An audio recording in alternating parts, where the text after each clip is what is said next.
ও তোরা কই পাবি মোল্লা রতন আমার মায়ের মতন রে নাই দরদি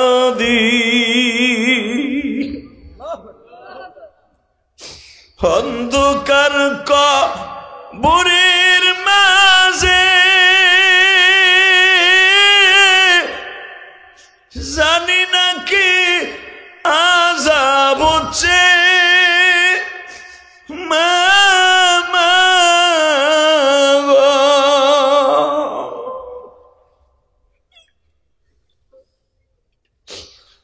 হোসে মাফ করে দাও দয়াল আল্লাহ আমার দুঃখিনী মা রে নাই দরদি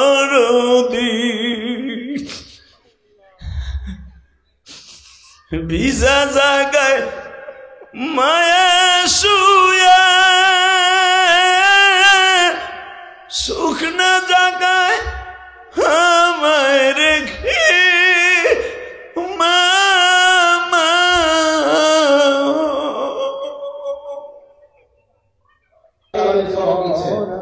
নাম ঘোষণা হচ্ছে মোহাম্মদ আমিন ইব্রাহিম পিতা ইব্রাহিম ঝন্ডি মোহাম্মদ মাহাতুর পিতা মোহাম্মদ জাকির হোসেন বারিকান্দা মোহাম্মদ মোহাম্মদুল্লাহ মোহাম্মদ আনোয়ার হোসেন বারিকান্দা আমরিন আক্তার মোহাম্মদ আমরিন আক্তার পিতা মোহাম্মদ মুক্তার হোসেন বারিকান্দা মোহাম্মদ শাহাদাত হুসাইন মোহাম্মদ জওহরুল্লাহ মধুচর মোহাম্মদ তারাক মাহমুদ পিতা মোহাম্মদ আমিনুল ইসলাম বারিকান্দা মোহাম্মদ মুসাম্মদ হুমায়ুন আক্তার মোহাম্মদ পলাশ হোসেন বারিকান্দা ফারিহা ইসলাম রফিকুল ইসলাম বারিকান্দা মোহাম্মদ হাবিবুল্লাহ বারিকান্দা মোহাম্মদ পিতা মোহাম্মদ হাবিবুল্লাহ সাহেব দাওয়াত বারকাতুহু বারিকান্দা মোহাম্মদ মুরসালিন পিতা মোহাম্মদ আলমগীর হোসেন বারিকান্দা আয়েশা আক্তার মোহাম্মদ রিপন বারিকান্দা আমির হামজা নাহিদ হোসেন বেহুলা উসমান গনি হুমায়ুনুল্লাহ বারিকান্দা ফয়সাল আহমদ ফারহাদ হোসেন বারিকান্দা মারিয়া আক্তার আমজাদ হোসেন বারিকান্দা সোহা আক্তার ফারহাদুল্লাহ বারিকান্দা মোহাম্মদ ইসরাফিল নজরুল ইসলাম বারিকান্দা আব্দুল্লাহ খালাসি মাসুদ খালাসি উত্তর শুমুলিয়া মুস্তাফা জাহান জালাল খালাসি উত্তর শুমুলিয়া আমানুল্লাহ আরিফুর রহমান বারিকান্দা সুরাইয়া আক্তার আবুল বাশার বারিকান্দা মোহাম্মদ আলী আবুল বারাকুল্লাহ বারিকান্দা মোহাম্মদ মধুচর পিতা মোহাম্মদ সালাম পিতা মোহাম্মদ সালাম মারিয়া আক্তার পিতা মোহাম্মদ আব্দুল সালাম মাজিয়া আক্তার পিতা মোহাম্মদ আব্দুর রহমান মধুচর সিদ্ধি আক্তার পিতা মোহাম্মদ আইনাত হোসেন মধুচর আলহামদুলিল্লাহ 37 জন ছাত্র ছাত্রী ক্লাস 1 এর তারা আল্লাহর কালামের সবক বিসমিল্লাহ বলেন আলহামদুলিল্লাহ আর যারা আওয়াজ করে বলেন আলহামদুলিল্লাহ আল্লাহ তাদেরকে ফুলের মালা দিয়ে সম্মানিত করছেন আমাদের ইমামরা আমরা তাদের জন্য দোয়া করব এই প্রতিষ্ঠানের জন্য দোয়া করব আমাদের আজকের মাহফিলে সভাপতি করেছে এই কওমি মাদ্রাসাগুলো ইসলামের জন্য কথা বলেন ঠিক না ঠিক কেউ হায়দ্রাবাদ এদেশে ইসলামকে হিফাজত করার জন্য দ্বীন রক্ষা করার জন্য এই মাদ্রাসাগুলোকে টিকিয়ে রাখার জন্য আগামী নেতৃত্বে তৌহিদি জনগণকে সামনে নিয়ে আমাদের আগামী রাস্তা কোরআনের নেতৃত্ব নিয়ে কথা বলেন ঠিক না ঠিক আমরা কোরআন সুন্নাহ মানব দ্বীন মানব তবে সামনে ড্রাইভার হিসেবে নেতৃত্ব দান করবেন এদেশের আগামী রাস্তা হযরতুল উলামায়ে কেরাম আমরা আলেমদের ব্যতীত কারো নেতৃত্ব এদেশে মানব না কথা বলেন ঠিক না ঠিক তাদেরকে কোরআন দেওয়া হচ্ছে আমরা তাদের জন্য দোয়া করব আগামী দিনে আজকে যারা কোরআন দিচ্ছে তারাই আমাদের রাহবার কথা বলেন ঠিক না ঠিক আগামী দিনে তারাই মাঝে মাঝে বয়ান করবে তারাই কোরআনের দর্শ দিবে তারাই হাদিসের দর্শ দিবে ইনশাআল্লাহ এজন্য তাদের জন্য আমাদের বেশি বেশি দোয়া করা দরকার এই এলাকার মধ্যে আলহামদুলিল্লাহ আমাদের বড় মাদ্রাসা তরিকুল মাদ্রাসা এই বাচ্চাগুলা এখান থেকে পড়ে ইনশাআল্লাহ তরিকুল মাদ্রাসায় তারা চলে যাবে হাদিসের ক্লাস করার জন্য। আমরা ইনশাআল্লাহ তাদের জন্য দোয়া করব। অত্র এলাকার সমস্ত মুসলমানদেরকে আহ্বান করব, আপনাদের সন্তানকে দ্বীন শিক্ষার জন্য, কোরআনের আদর্শ শিক্ষার জন্য মাদ্রাসাতুল সাহাবা ক্যাম্পাসটা খুলে দেখেন এবং এই মাদ্রাসাগুলি লক্ষ্য রাখেন। আল্লাহ তাআলা যেন ইস্তিসাল মাস্টার ভাই এই সঠিক পরিচালনায় এই মাদ্রাসাকে দীর্ঘায়িত দান করেন। আলহামদুলিল্লাহ এই পর্যায়ে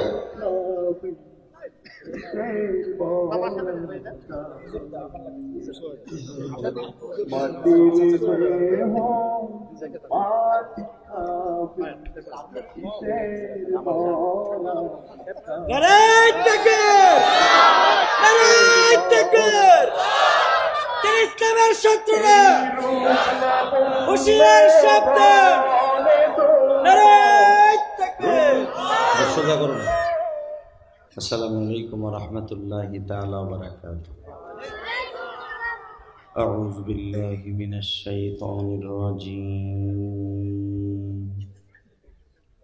বিসমিল্লাহির রহমানির রহিম।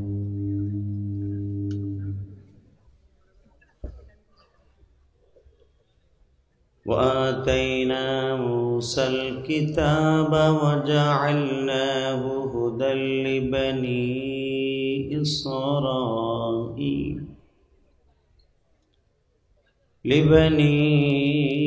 إسرائيل ألا تتخذ من دوني وكيلا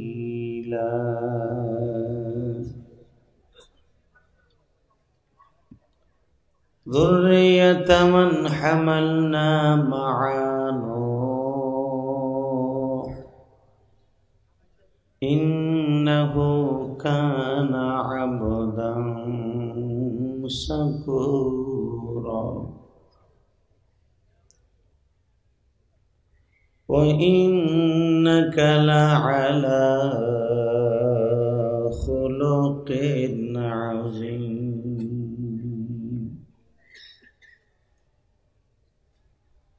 ولسوف يعطيك ربك فترضى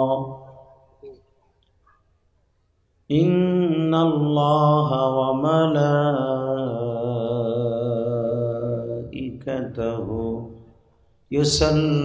يصلون على النبي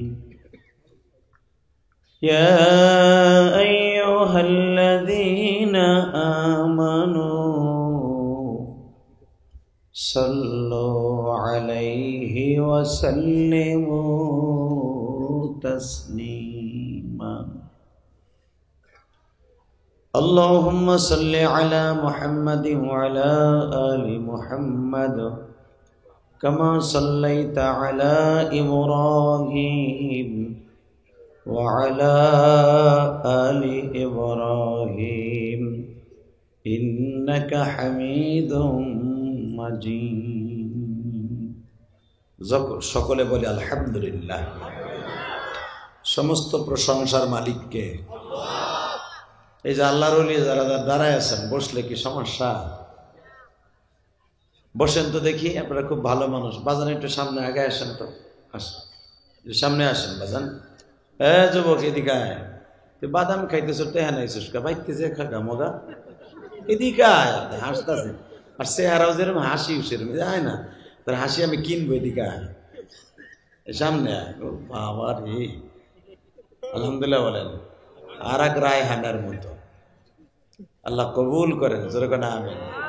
এই যে পকেটে হাত দেনেওয়ালা ভাই, আহো আহো, বুঝছি তুমি জানা যায় খারাইছিলে, সামনে আহো। একসাথে বলেন সমস্ত প্রশংসার মালিককে। তোরা তিনজন যাইস না, হুন এই বইতে কইলাম আর গেলি গা। ওই দুজন দেখতে, ওই সেমরি গইছে মহিলাকে প্যান্ডেলের দিক যায়নি, দেখতে মগা দুটো কোন দিক যায়। আল্লাহকে হেফাজত করে প্যান্ডেলের দিক নিয়ে আসো। আর যদি না আসে অন্তত বাম দিকে যাও, ডাইন দিকে যেন না যায়। আল্লাহ সকলে বলেন তো আলহামদুলিল্লাহ। সর্বময় ক্ষমতার মালিক কে? এর ভিতরে কোনো সন্দেহ আছে? হ্যাঁ, ক্ষমতায় রাখে কে? নেয় কে? আল্লাহ। সব কিছুর মালিক কিন্তু আল্লাহ, তাই না? এ কথাটা কখনো ভুলে যাওয়া যাবে না। আমি শুধু আপনাদের খেদমত আরজ করতে চাই, আমার আল্লাহ এমন একজন মালিক, তাবারাকাল্লাযী বিয়াদিহিল মুলক, তার হাতের মুঠোর মধ্যে সারা পৃথিবী। এ চাচা মানেন না? এটা জোরে কইলি তো ভাল লাগে। কোন হানারটা কোন হানে ডুহায়। এই বালিশটা শক্ত, আনে এটা পুরো কমবে বালিশ, কোনো কামই করতেছে না। ওটা শক্ত তুলার বালিশ, সামনে এটা লয়ে এসে পুরো প্লাস্টিক ভরা মনের মধ্যে। আল্লাহ। দাদা ভাই, কলিজার ভাই আমার, তোরা যদি বসতি না, বিশ্বাস কর আমি এত দোয়া দিতাম তোগো চাকরির ব্যবস্থা এবং পরীক্ষায় ভালো রেজাল্ট আল্লাহ করায় দিত। বয় আল্লাহ যারা বসে আছে, দাঁড়ায় আছে, তাদেরকে আপনি অলি বানায় দেন। ওই যে কটা ছেলে আছে চায় না প্যান্ট পরেছে, আমি জানি তুই বসতে পারবি না, ও পইরে বসলি পেরাত করে বাইরে যাব, তারপর একটু কষ্ট করে বয়। আল্লাহ আপনি আমাদের সবাইকে মাফ করে দেন। আপনি যদি মাফ করেন, কেউ আপনারে কইব না যে মাফ করলি কেন। শেখ হাসিনা যা করে গেছে প্রত্যেকটা জিনিসের হিসাবে এখন দেওয়ান লাগবে। কথা কন না কে? জোরে কন। আর আমার আল্লাহ যা করে যাবে, পরের আল্লাহ আসলে মনে হয় হিসাব দিতে হবে। উনি কি বলে শুনছেন? ওনার ক্ষমতা কত?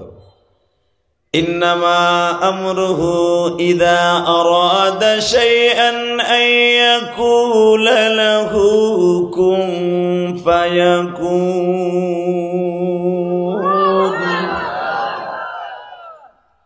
الذي خلق الموت والحياة ليبلوكم أيكم أحسن عملا وهو العزيز الغفور. এই স্পিকার আমার দিকে ঘুরাও, টন বেস বাড়াও, মাস্টার বাড়াও, তুমি আমার দিক চাও, রিভার হালকা বাড়াও, টন বেস বাড়াও। তুমি একটা আকামের সেট আনছো নিচেরটা, যেটার উপরে ওইটা রাখছো মিক্সার, বাকি সব ঠিক আছে, ওইটা হলো আকামের সেট, ওইটাই গলাটা শেষ করবো। বাড়াও, আরো বাড়াও। হয় নাই, আমার মন মতো হয় নাই।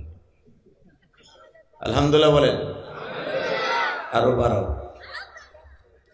টন বাড়াও, টন, রিভারটা হালকা, রুবার ঝাপসা মারো। আলহামদুলিল্লাহ বলেন। বাবা এই তাফসীর ওরে করতেছে, এগুলো আপনি বুঝবেন না। রিভার কারে কয়, টন কারে কয়, ভেস কারে কয়, মাস্টার করে কয়, ওই চান্দ এটা বুঝবো। ও আর কাপ করতেছে, আপনি শুধু বলেন আলহামদুলিল্লাহ।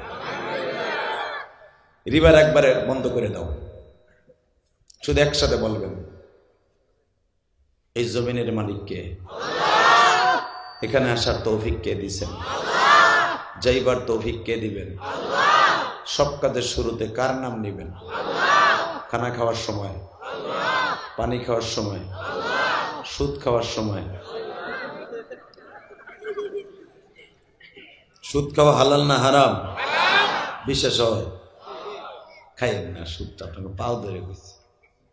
যদি কন যে হুজুর পাও ধরেন, আমি সুদার খাবো না, আমি আপনার পাও ধরতে রাজি আছি। এমনকি মুফতি কামালকে দিয়েও পাও ধরাও। আপনি জানেন সুদের কি গুণা বাজান? 1 টাকা যে সুদ খায়, তার গর্ভ ধরেনি মার সাথে জেনা করার গুণা হয়। আরে মারে, যেই মা জীবনে চাষি একটা কমলা দিছে, ভাবি খাইও, মা খায় নাই, মা চুলছে খাইবো, হঠাৎ করে আমি জিহাদির কথা মনে পড়ে গেছি, মুফতি কামালের কথা মনে পড়ে গেছে, মা খায়নি। আমি স্কুলে গেছি, মাদ্রাসা গেছি, ইচ্ছা করলে মা এই টাইমের মধ্যে খাইয়ে ফেলতে পারো, খাবে নাই। মা মনে মনে ভাবছে আমার কলিজার টুকরা আব্দুর রহমান স্কুল থেকে যদি মা কইয়া ডাক দেয়, ওরে আমি কি দিব? এই কমলাটা মা আমার হাতে তুলে দেওয়ার জন্য একটা ক মা খায় নাই। ঠিক না বেটি? জোরে কম।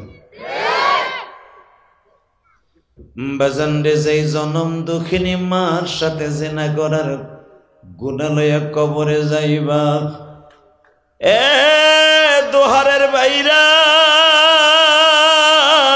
নবাবগঞ্জের বাইরা রে,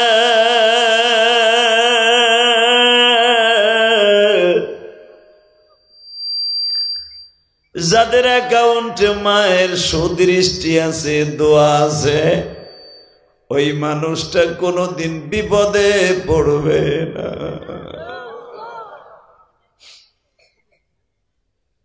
আল্লাহ, আমার মতো কার যেন মা নাই, কে যেন বাপ হারাইয়া চাতক পাখির মতো আমার দিক তাকিয়ে আছে। এদের চোখের পানির খাতিরে আজকের বাবার কবরটা জান্নাতের টুকরা বানায় দেবা। মাদ্রাসাতুস সাহাবা পঞ্চম বার্ষিকী 13ই নভেম্বর 2024। আজকের মাহফিলের সম্মানিত সভাপতি শেখুল উলামা, শেখুল হাদিস, মেঘুলা মাদ্রাসার স্বনামধন্য প্রিন্সিপাল হযরতুল আল্লাম হযরত মাওলানা মুফতি হাবিবুল্লাহ দামাত বারকাতুহুল আলিয়া, জরকান মারহাবা।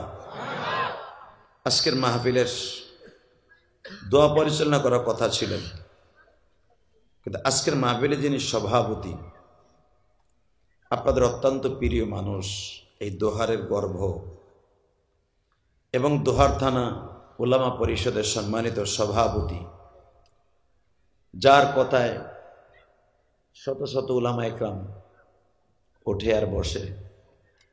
আসলে এটা তার ক্রেডিট না, আল্লাহ যাকে দেয় তাকে দিয়েই আলেম উলামাকে মানায়। কথা ঠিক না বেটি? মুফতি কামাল কিন্তু অনেক বড় দেহের মালিক না, আবার যে অনেক সুন্দর চেহারা তাও না। আসলে এই যোগ্যতা আল্লাহ সবাইকে দান করেন না। আপনাদের অত্যন্ত প্রিয় মানুষ, এই দোহারের গর্ব মুফতি কামাল উদ্দিন কাসেমি দামাত বারকাতুহুল আলিয়া আরজ গুজার, যিনি আপনাদেরকে দাওয়াত দিয়ে নিয়ে আসছেন, এর কথা বলতে গেলেই আমার চোখে পানি আসে। কারণ ওর বাবা জনকি যখন আমি আসতাম, এই হলের বাজার যখন আসতাম, ওর বাবা আমারে হাত ধরে ওর হাতে দিয়ে বলতো, আমার এই ছেলেটা লেগে দোয়া করেন যেন ওরে আলেম বানায় আল্লাহ, ও যেন আপনার মতো ওয়াজ করতে পারে, ওর কণ্ঠ অনেক সুন্দর। তখন কি আর ভাবতাম যে সানিম আলেম হবে? আল্লাহর শুকর, ওরে আল্লাহ আলেম বানিয়েছেন, একটা মাদ্রাসার জিম্মাদারি দিয়েছেন।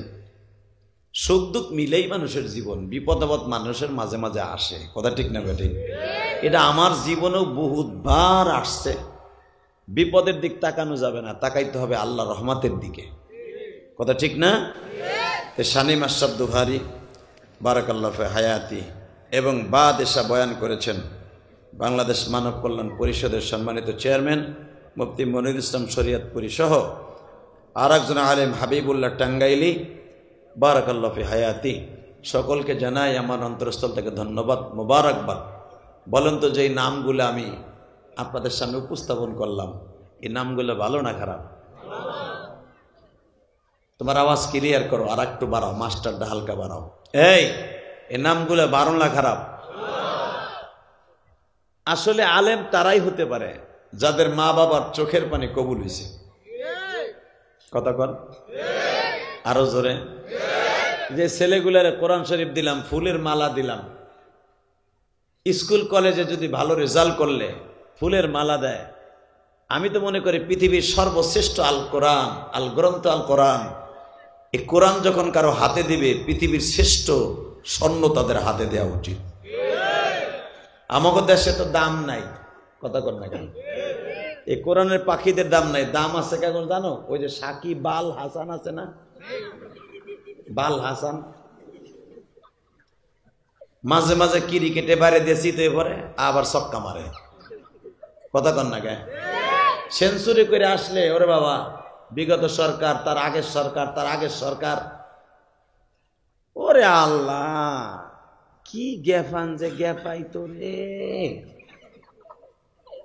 হালাকি সাকিব আল হাসানের লাগে এত কিছু করতো। আর আরেকজন সাকিব হাসান, সেও কোরআনের 1 নাম্বার প্রাইজ নিয়ে এসেছিল এই বাংলার জমিনে। ওর চাইতে বড় সেঞ্চুরি পৃথিবীর কোন সাকিব বাংলাদেশে করতে পারে নাই। কথা বলেন না কেন? তাকে দাম নেই, দাম আছে বাল হাসান, অমক হাসান, সাকিব খান, কি দাম। হালাকি আমি মনে করি পৃথিবীর শ্রেষ্ঠ দাম হবে কোরআনের পাখিদের। এই দাম দেয় সৌদি আরবের মানুষ, মিশরের মানুষ, কাতারের মানুষ, থাইল্যান্ড, নিউজিল্যান্ডের মানুষ। ওই নাইজেরিয়ান কালো কালো মানুষগুলো এই কোরআনের পাখিগুলোর দাম জানে। বাবা কথা কইস না, ও যায় যাও, বাদাম খাইতে যায়, তুই কথা কইস না। বাবা কথা বলা যাবে না, যে কথা বলবো আমি কিন্তু তাকে সামনে নিয়ে আসবো। চুপ করে শোনো সোনা পাখি। আল্লাহ তাআলা এই কোরআনের পাখিদেরকে কবুল করুক। জোরে না আমিন, আরো জোরে বলেন আমিন। তাহলে কোরআনের পাখিদের গলায় মালা দিলাম, ফুলের মালা। এই অনুষ্ঠান আপনারা দেখলেন, আপনি কি জানেন আপনি কত দামি হয়ে গেলেন? একটা ছেলেও যদি জান্নাতে যায় আপনারা থুয়ে যাইতে পারবো না। সুবহানাল্লাহ, চাষির খেতার নিচে যেয়ে কই এখানে কইবা কে? আমি আবার বলছি, একটা কোরআনের পাখি যদি জান্নাতে যায় আপনারে আমার থুয়ে যাইতে পারবো না। তাহলে এই কোরআনের পাখিদের প্রতি ভালোবাসা দরকার আছে না নাই? আজকে এই মাদ্রাসা নিয়ে দেখবেন যারাই কওমি মাদ্রাসার বিরুদ্ধে, কোরআনের হাফেজদের বিরুদ্ধে যেই এমপি মন্ত্রী কথা বলছে, ওরাই ধ্বংস হয়ে গেছে। আলেম ওলামার জেলখানায় নিয়ে যে এমপি মন্ত্রীগুলা খালি গরম ডিম দিতে কইছিল, আজকে তাগো উপতা করে গরম ডিম দিতে আছে। কথা বল না কেন? কোরআনের বিরুদ্ধে, আল্লাহর বিরুদ্ধে যারাই কথা বলবে ওদের দাঁত ভাঙ্গা জবাব দিবে এইভাবে। রাজি আছো না নাই? কে কে রাজি আছো? আল্লাহকে দু হাত দেখায় দাও। তাকবীর দেওয়ার মতো কেউ নাই?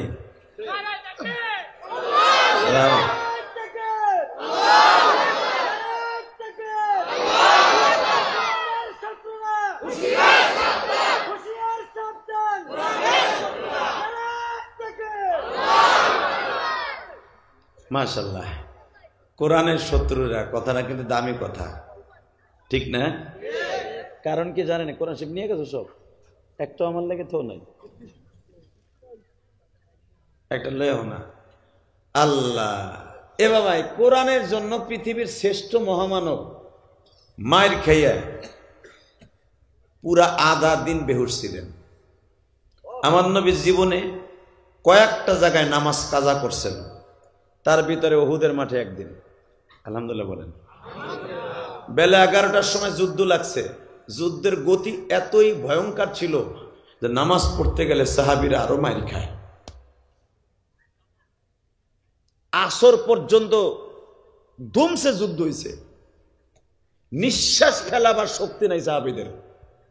এত পরিমাণ মাইর সাহাবা একরাম প্রথম দিছে, কিন্তু জোহরের পরের থেকে মোটটা ঘুরে গেছে। মারহাবা বলেন। জোহরের পরে সাহাবীরা এমন মাইর খাইছে যে আমার নবী যদি এখন নামাজ পড়তে যায় আরো বেশি মাইর খায়। তখন আমার নবীর জীবনে আসর আর মাগরিব নামাজটা একসাথে পড়ছে। কিন্তু এখন দিলটা নরম করবেন, দেখেন তো চোখে এক ফোঁটা পানি আসে কিনা। মুফতি মনির ইসলাম শরীয়তপুরী ওয়াজটা আপনাদের সামনে করছে, আপনারা খেয়াল করেন নাই। আমি যখন এই যে গত মাসে উহুদের মাঠে গেলাম, দেখবেন উহুদের মাঠে 3টা কবর পাওয়া যায়, 3টা কবরের চিহ্ন পাওয়া যায়। একটা হলো নবীর কলিজার টুকরা চাচা হামজার কবর, আর একটা হলো মুসাইব বিন উমাইরের কবর, আর একটা হলো সেই প্রিয় সাহাবী নতুন বিবি রাইখা, যেই বিবাহটা নবী 3 দিন আগে পড়াইছিলেন, বিবাহর খুতবা স্বয়ং রসুল দিছিলেন। সুবহানাল্লাহ, জোরে করুন। আরে আমি ইলিয়াস রহমান জিয়া যদি বিয়ে করে, এই মুফতি কামাল যদি বিয়ে করে মধুপুরি পিসাব ডাক দিত, কামাল তোমার লোকজন লেটে রাখে করে আইও তো কুচামারা কলেজ মাঠে, সে কইতো সবাই টেরা কুড়াই দিয়ে বেটা যাইতো না। কথা কন না কেন? আস্তে কথা কইলে কিন্তু লুল হইয়া মরবি যুবক, একবারে লুল হইয়া মরবি। বাজান রে, আমার বিশ্ব নবী 3 দিন আগে বিবাহের খুতবা দিছে। নবী আমার বলছে যুদ্ধের দাম আমার বাইজা গেছে,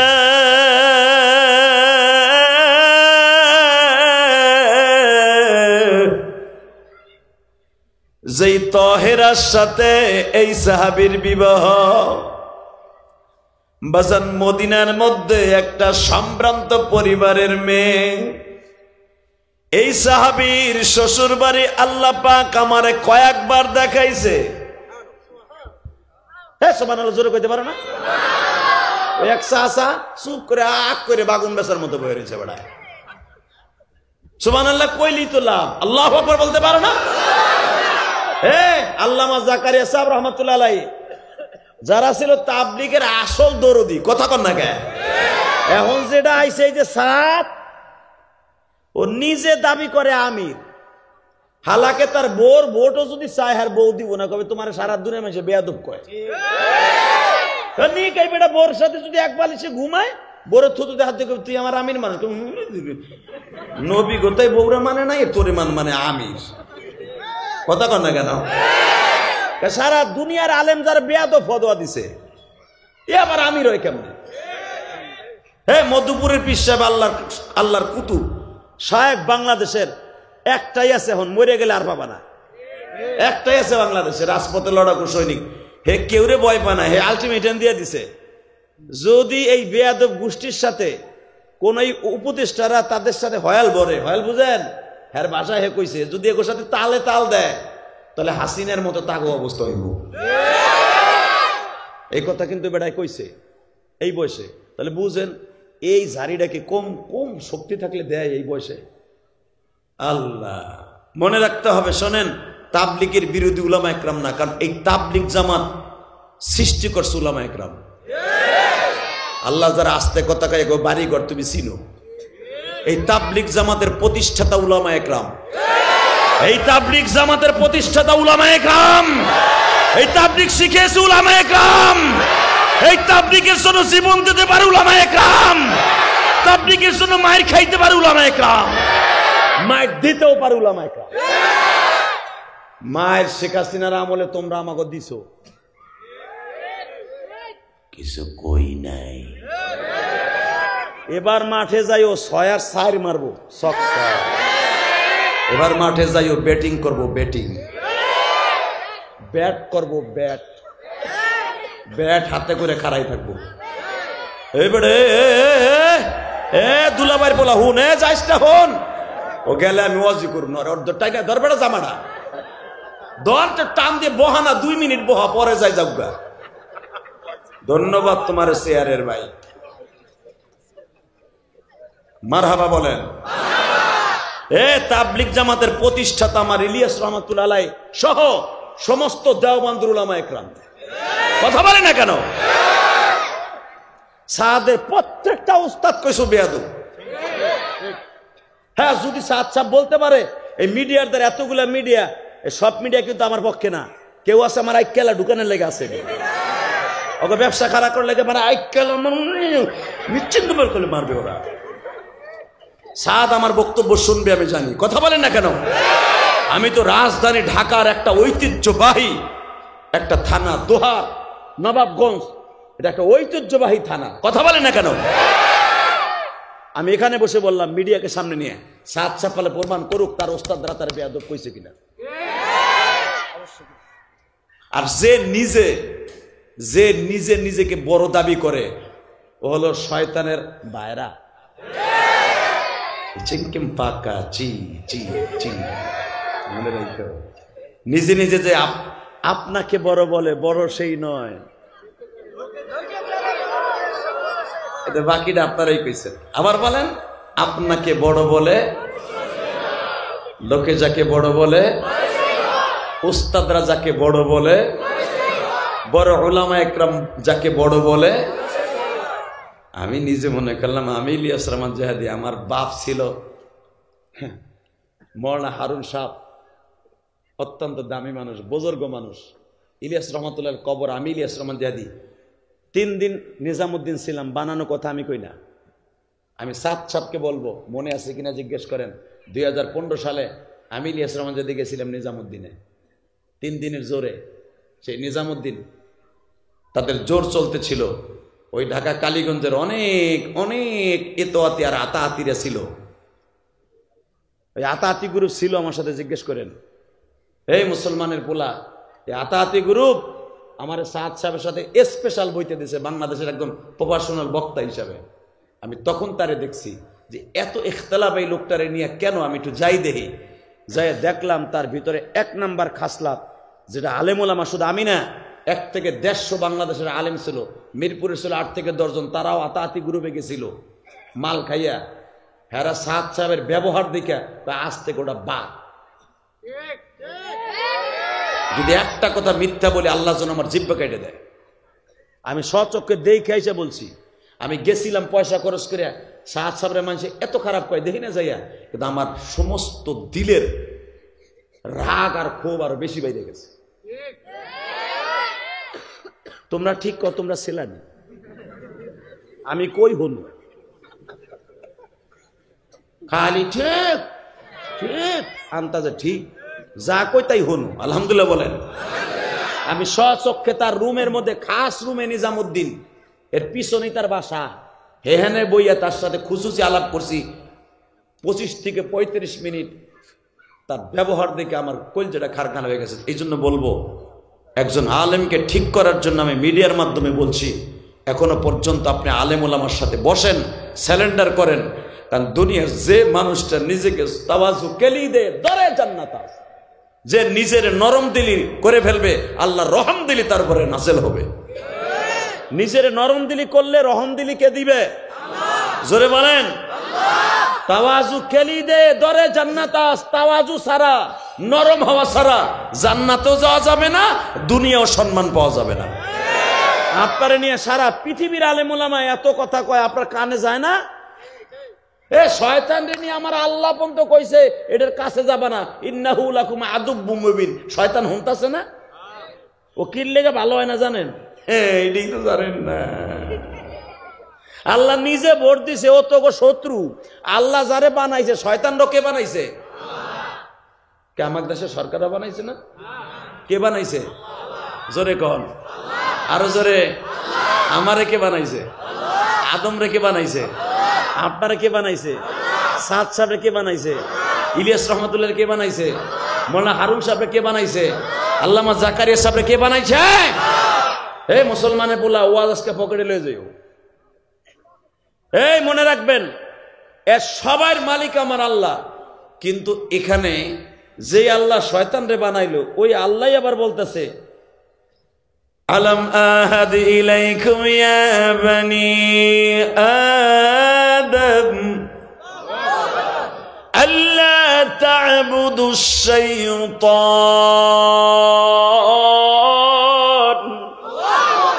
ইন্নাহু লাকুম আদুব্বুম মুবিন। অবশ্যই শয়তান তোকে পরম শত্রু, ওর হাত থেকে বেঁচে থাকিস। কে আল্লাহ যদি ডাক দেয়, শয়তানটা একটা কান মোড়া দিয়ে কয়, এ খুন্নুসের পোলা। কারণ শয়তানের বাপের নাম হলো খুন্নুস, ওর মার নাম আদলুস। কথা কর না কেন? জোরে কর। এ খুন্নুস আর আদলুসের পোলা, আজ থেকে ভালো হয়ে যা।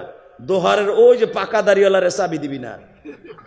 চার দোকানে বইয়া খাইলে আলেমকে আইক্যালা বাস দেয়, ও যেন আর না দেয়। কথা কর না কেন? এখানে এমনও বুজুর্গ আছে, এই যে সাদ হাতাহাতি গ্রুপ 24 ঘন্টা আলেম ওলামার বিরুদ্ধে কথা কয়। ওরা কি কয় জানেন? কয় আমাকে সাথে আলেম আছে। বাবা, আর আমরা বলি আলেমদের সাথে আমরা আছি। কষ্ট হইতেছে। সাদের দুই একজন থাকলে এ বেটা উঠতেও পারতেছে না, লুঙ্গি টান খাওয়ার ডরে, আর বেটার এখন ভালো লাগতেছে না। কিন্তু আমার কথাগুলো যদি সত্য হয়, এই কামাল সাহেবকে জিজ্ঞাসা করো, সে দীর্ঘ সময় আলোচনা করছে, যতটুকু করছে সাদ সাহেবকে নিয়ে করছে। আমি তার আলেমি ভাই, দিনী ভাই। দেখেন, এটা আপনার বাবার প্রতিষ্ঠিত দাওয়াত তাবলীগের উসুল। আপনার দাদা ইলিয়াস রহমাতুল্লাহ আলাইহ, আপনার নানি উম্মে বীর অনেক কষ্টের ফসল। এটা কথা বলেন না কেন? ইলিয়াস রহমাতুল্লাহ নানি উম্মে বীর অনেক কষ্টের দাওয়াত তাবলীগের কাজ। এটা ইলিয়াস রহমাতুল্লাহ আলাইহ নানি অনেক কষ্ট করেছেন। শুধু আপনাদের খেদমত আরজ করতে চাই, তাদের এই রক্তের কষ্টের ফসল, ঘাম ঝরানো এই ফসলটা যেন এত তাড়াতাড়ি কেউ খেয়ে না ফেলে। এটা কাউরে খাইতে দিয়েন না। ইহুদি নাসারাদের কথায় আপনি নাসানাসি করেন না। দিনের অনেক বড় ক্ষতি হয়ে যাবে, অনেক বড় ক্ষতি হয়ে যাবে। যেই ক্ষতির শূন্যস্থান পুরা করা আপনার জিন্দিগির তাহাজ্জুদের নামাজ, কোরআন তেলাওয়াত দিয়া, বয়ান দিয়েও পুরা করতে পারবেন না। আল্লাহ আমাদের সঠিক বুঝ দান করুক। জোরে কন, আরো জোরে। এই আমরা সব এক হয়ে যাই, চান না? এইভাবে কি ভাল লাগে? এক একজন আর একজন রে সিদ্ধা সরোয়ার্দী উদ্যানে এক হুজুর আর এক হুজুর, সাদ সাহেব আলেম না? সে যেমনই হোক আলেম তো। মধুপুরে পিসাব সেও আলেম, হাটাদের মোহতারাম সেও আলেম। ভাই আমরা আলেমরা গুতাগুতি করলে বুঝি একটু খারাপ আপনাকে লাগে, তাই না? মুফতি কামাল সাহেব আর আমি যদি একসাথে দুইজনে এখানে ঘুষাঘুষি করি, বুড়াই কবে তো জাগা ওই যে দেখেন ওই হুইনি আর একটা ওই যে আর একটা উঠে হাঁটা দিচ্ছে, ওই দেখো শোনে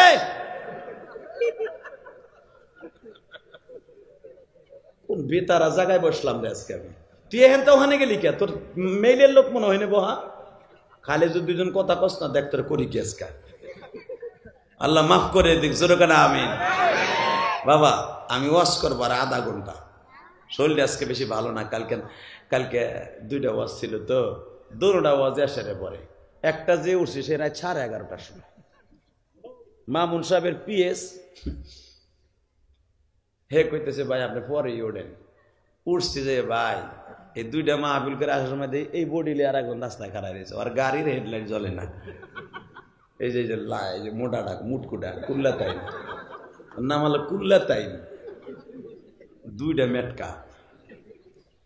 আল্লাহ আমাকে 60 জনের সমান ওরে জবাই দিয়ে খাওয়াই দেখেন। দুহার থানার অধিকাংশ আলেম ওলামা খাইতে পারবো, এক বেলা সুন্দর করে খাইতে পারবো। আল্লাহ, তবে আর মনটা অনেক ভালো, আলহামদুলিল্লাহ বলেন। কালকে ওয়াজ করে যা কামাইছে কামাল সাহেব আমার লাগে খারাই দিচ্ছে লইয়া, আপনারা দিলে আমার ওয়াজ আরো বাড়বে। আর নিয়ত কিন্তু ওয়াজ বাড়া, ও বিপদে পড়ছে গাড়ি লইয়া, হেল লেগে না ওয়াজ বাড়বো এই নিয়ত করে আমার হাদিয়ে লিয়ে খারাই দিচ্ছে। ধারায় তো ছিল, আলহামদুলিল্লাহ বলেন। আপনারা কি রাগ করতেছেন? শুধু একটা কথা ডাকবেন, উলামা একরাম যা বলে, যা কিছু করে, উলামা একরাম ইখতিলাফ রহমাতান, আলেমদের মতনৈক্য এটার ভিতরে রহমত আছে। কথা কন না কেন? এক আলেম আর এক আলেমের গুতাগুতি না করলে সঠিক জিনিসটা বের হবে না। হ্যাঁ, অতএব আমার দিকে তাকান। সাদ সাহেবের কাছে আমি দুইটা পাও ধরে বলবো, আমি আপনার ছোট ভাইয়ের মতো। আমি আপনাকে দেখছি, আপনি আমার বয়সের চাইতে একবারে আমারই বড় না, কারণ আপনার কাছের থেকে আমি দেখছি তো।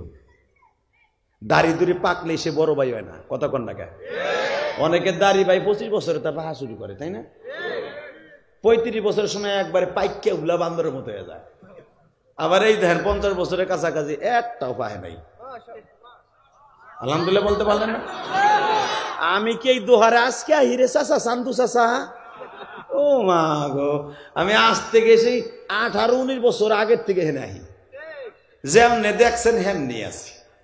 খালি হয়তো একটু গেটআপ গুটআপ চেঞ্জ হয়েছে আর কি। আগে একটু টাই লাগাইতাম, আল খেললা লাগাই উঠাইতাম, এইটা এখন উঠি না। ওস্তাদ বলছে বাবা এত কিছু দরকার নাই, মুখতাসার কিছু কথা বলবি, সঠিকভাবে বলবি, ইসলামের পক্ষে কথা বলতে যে কাউরে বড় করে কথা বলবি না। শায়েখদের কথা নিয়ে চলতেছে, শুধু একটা কথার উত্তর চাই, আমরা আলেমরা যেন এক হয়ে যাই। জোরে কোন, আরো জোরে। এবার আমার দিক তাকান। আল্লামা জাকারিয়া সাহেব রহমতুল্লাহ আলাইহি, ইলিয়াস রহমতুল্লাহ আলাইহির বংশধর। কত বড় বুজুর্গ মানুষ। আমাদের দেশে তো বুজুর্গের অভাব নাই। জোট গিয়া মোট গিয়া মোসালা সালার চড়ালা বান্দরের মতো দেখা যায়। পুরা 3 মাস গোসল করে না। এইটারে পীর কওয়ার দুলা বাইরে বাপ কওয়া সমান মিয়া। কথা কর না কেন? পুরা বছরের ভিতরে গোসল করে না, যে গোসল করে না ও বুঝে সব জায়গায় আছে। মুসলমানের পোলা শুধু একটা কথার উত্তর দেবেন যে মোষ শাসার টাইম পায় না, ও বাকি জায়গায় শাসবে কোন সময়? তাহলে এইটারে পীর কওয়া, শয়তান রে পীর কওয়া একরকম। কথা কন না কেন? এটারে পীর কন যাইব না। আর অধিকাংশ আমাদের একবার অবলা মানুষগুলা যাইয়া এই সমস্ত কাছে যে সেজদা দেয়, এইগুলা পীর না। পীর হলো ডাইরেক্ট এমন মধুপুর যান, শায়েখে মধুপুর চলে গেছে আহমদ শফি সাহেব। পীর যদি এখন জেন্দা দেখতে চান, অনেক কমই মাদ্রাসায় দেখবেন অনেক বড় বড় পীর আছে যাদের চেহারার দিক তাকাইলে আপনি ভাববেন তো এটা কিসের পীর, হালাকে তার ভিতরে জিনিস আছে। ঠিক না? জোরে কন, আরো জোরে। উপরের দিক তাকায় পীরছে না যায়, যাদের কথায় চোখে পানি আসে মনে করবেন তার একটা আমল আমার মাওলার কাছে কবুল হইতেছে। হাজী ইমদাদুল্লাহ মুহাজিরে মক্কির নাম শুনছেন না? শুনছেন? সুবহানাল্লাহ, সুবহানাল্লাহ। অবাজান এত বড় বুজুর্গ ছিলেন, উনি যখন মিলাদের মধ্যে দাঁড়াইতেন নবী ওনার সামনে আসতেন। এই যে বন্ডরা যে দলিল দেয় মিলাদের মধ্যে দাঁড়ানো যায়, শুধু এই হাজী ইমদাদুল্লাহ মুহাজিরে মক্কির কিতাব থেকে দেয়, আর কোন জায়গা দিতে পারে না। হাজী ইমদাদুল্লাহ মুহাজিরে মক্কি বলতেন, আমি মিলাদের মধ্যে দাঁড়াই কেন জানো? আমার চোখের সামনে আমার নবীরে দেখকে দাঁড়াই সম্মানে। যে নবীরে না দেখকে দাঁড়াবে ও বন্ড বন্ড বন্ড। তার দাঁড়ানে আর তোমার আমার মতো কুতুবের দাঁড়ানো এক না। কথা কন না কেন? হাজী ইমদাদুল্লাহ মুহাজিরে মক্কির কাছে আল্লাহর এক বান্দা মুরিদ হইতে গেছে। বাবা চোখের পানি ছেড়ে দিয়ে আমি এখন আল্লাহর কাছে, তুমি ওই লোকটার মতো, ওই মতখোরের মতো তুমিও আল্লাহর কাছে চাইবা বাজার।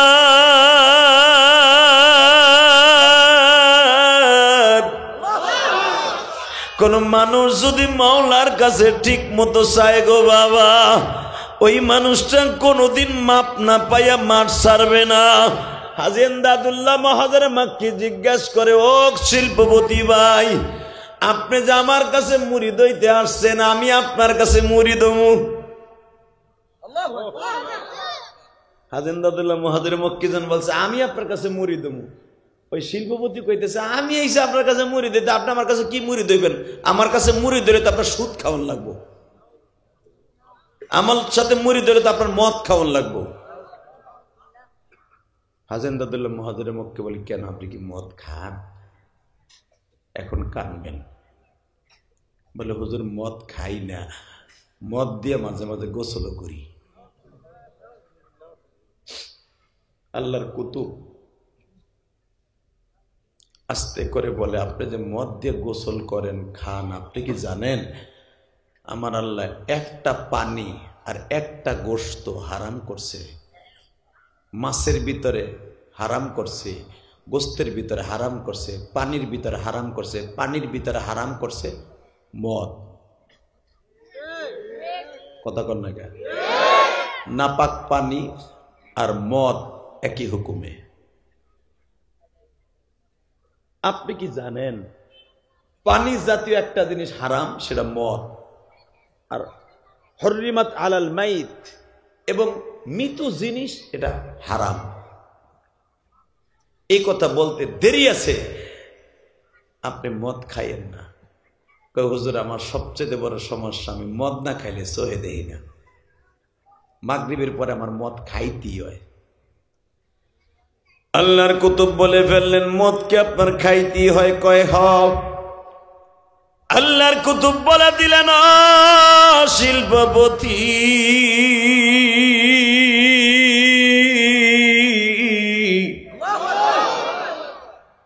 মদ পিও, মেরে সামনে না পিও। মদ খাবেন, আমি আপনারে না করব না, কিন্তু আমি যদি আপনার সামনে দাঁড়ায় থাকি খাবেন না। এই শিল্পপতি বাজান বাসায় গেছে, বিবিরে বলে, মদের বোতলটা ফ্রিজ থেকে বাইর কর। তদনীতিন কালে তোর ফ্রিজ ছিল না বাবা, পাথর দিয়া বরফ দিয়া বাবা পাতিলার মধ্যে রাইখা দিত, এটারই বলতো ফ্রিজ। আল্লাহর কুতুব যে বইলা দিছে মদ খাইও মেরে সামনে না খাইও।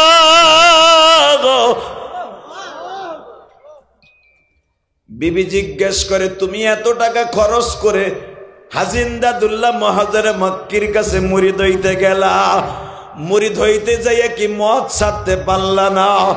সঙ্গে সঙ্গে ওই চেয়ারম্যান শিল্পপতি বলে তুই তো জানোস না আমার পীর এমন একটা পীর, সে মুরিদের অন্তরের খবর জানে গো।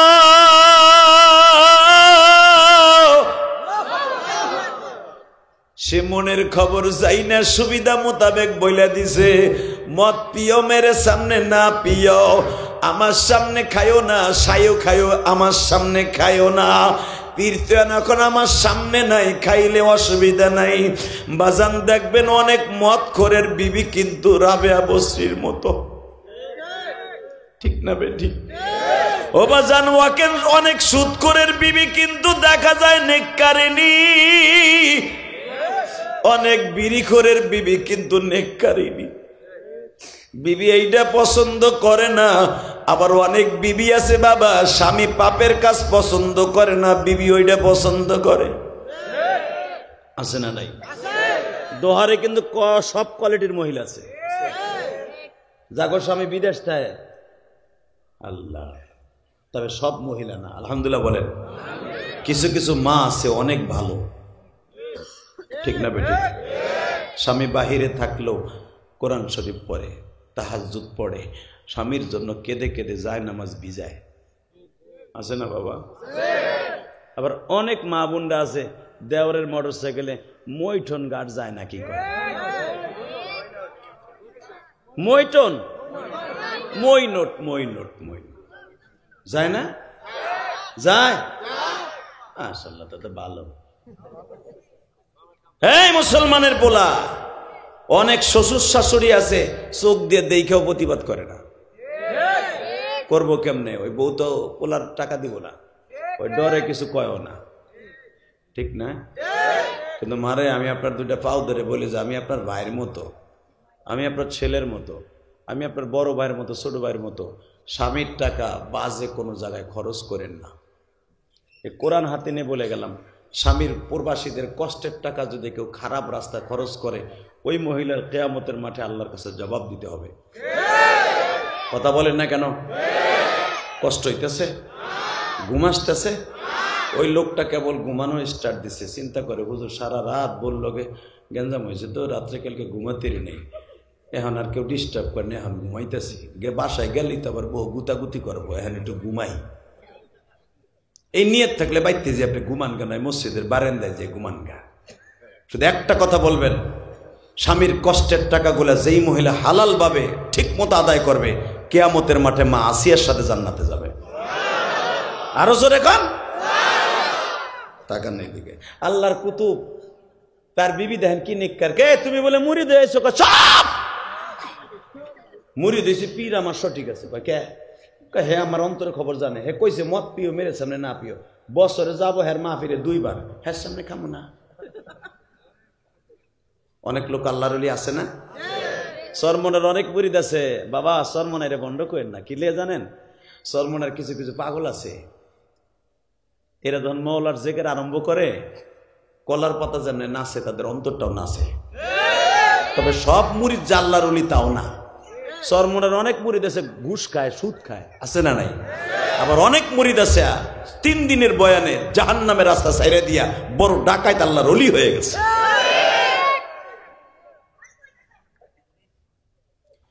বাজান রে যখন বলে দিয়েছে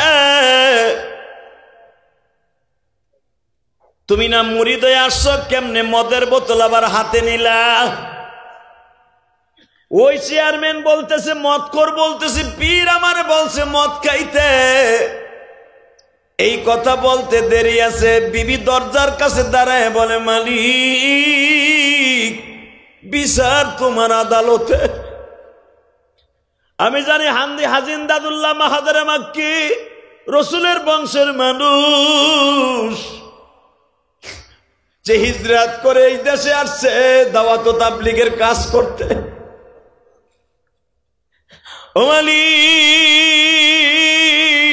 এই ভারতবর্ষে তার উপরে এত বড় তোহমাত লাগাইল। তুমি দেখো কথাটা আল্লাহর কলিজা লেগে গেছে। মারহাবা বলেন। যখন মদের বোতল হাতে নিয়ে গিলাসে ডালছে, ডাইলে কেবল পান করবে, দেখে মদের গিলাসের মধ্যে হাজিন্দাদুল্লাহ মুহাজির কে দাঁড়ায় রয়েছে। মাইকের আওয়াজ বাড়াও না ভাই, একটু গলাটা ব্যথা হয়ে গেল। তোমার মাইক খারাপ, আমি কম না, বাড়াও, একটু বাড়াও, আর একটু বাড়াও, আমি বলা পর্যন্ত বাড়াও তো। এই বন্ধুরাও হাত ছড়াও, বাম হাতটা পিছনে না, আর থাও, এই বলে থাও। আলহামদুলিল্লাহ বলেন। শুধু এখন দিলটা নরম করবেন। কে কইছে আপনার গুনাহ মাফ হইব না? আমি গ্যারান্টি দিলাম আপনার গুনাহ মাফ হইব। আপনি শোনেন নাই, এই যে মুফতি কামাল কাসেমি বলেছিলেন, কামাল উদ্দিন কাসেমি, যে একজনে 101টা খুন করার পরে তার রাস্তা মাইপা আল্লাহ মাফ করে দিছে। আল্লাহু আকবার বলতে পারলেন না? এই মুসলমানের পোলা, তাহাকে যদি মাফ করতে রে, তারা তো বনি ইসরাইলের মানুষ ছিল, আর তুমি আর আমি এমন একজন নবীর উম্মত। এই মানুষটা যদি মসজিদে বইয়ে কিচ্ছু না পড়ে, উম্মতে মুহাম্মাদি, খালি চুপ করে তসবিটা হাতে নিয়ে বইয়াও থাকে, গাছের পাতা লড়তাছে, খালি এইটুক দেখে আর মাওলার কুদরত মনে মনে ভাবে, তাতেও তার সেকেন্ডে সেকেন্ডে হাজার হাজার গুনাহ মাফ হয়ে যাবে। বনি ইসরাইলের উম্মত গুলো একটা সওয়াব করলে একটা পাইতো, আর আমরা যদি একটা করি বেগয়রে হিসাব পাবো। কারণ তারা হায়াত পাইছে 100 বছর, 200 বছর, 500 বছর, 700 বছর, আর আমরা হায়াত পাই মাত্র 63 বছর।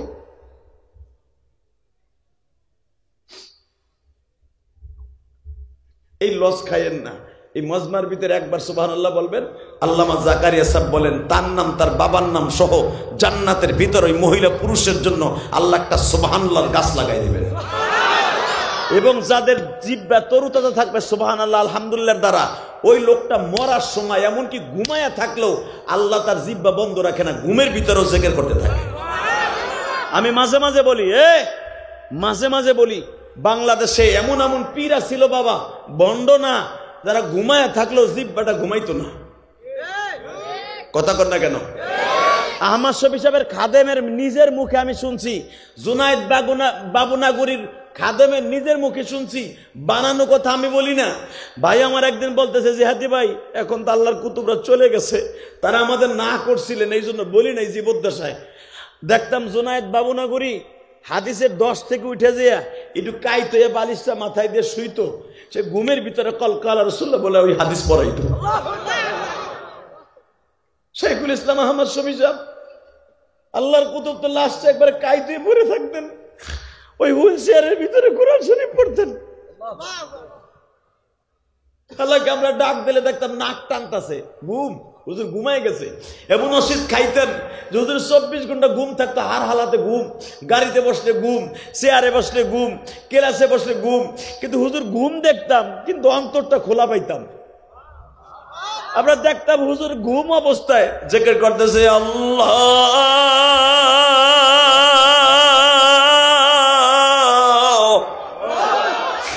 আল্লাহু হাজিরি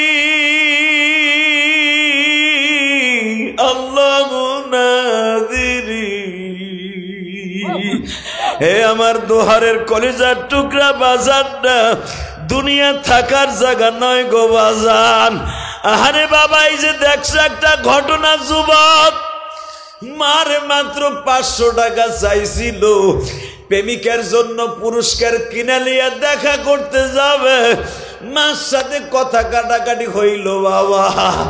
আহারে সকালে কথা কাটাকাটি হয়েছে, মা বলে ওই সেমরির জন্য তুই কিছু কিনে নিবি, আমি রাজি না। হে যুবক রে, বৈকাল বেলা দরজা লাগাইয়া ঠান্ডা মাথায় মারে খুন করলো।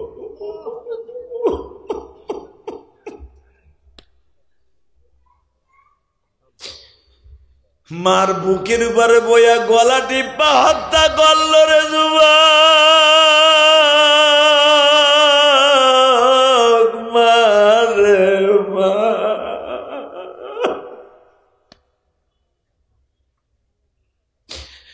দেখ কত বড় জানোয়ার একটা মহিলা, প্রেম মাইনা নাই বিদায় মার গলা টিপা মাইরা আবার ডিপ ফ্রিজের মধ্যে হাত পাও বাইন্দা বাবা ফেলে রাখছে মা।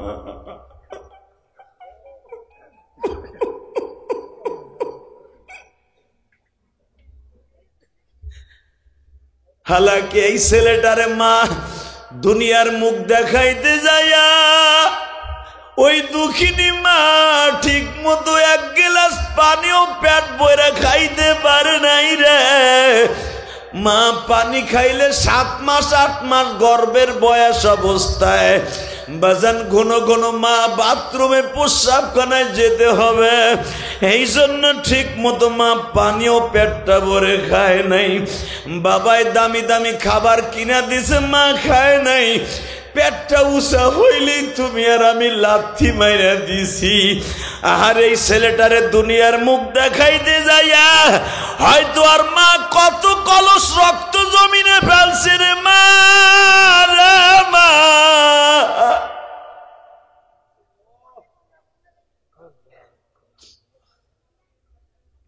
আল্লাহ,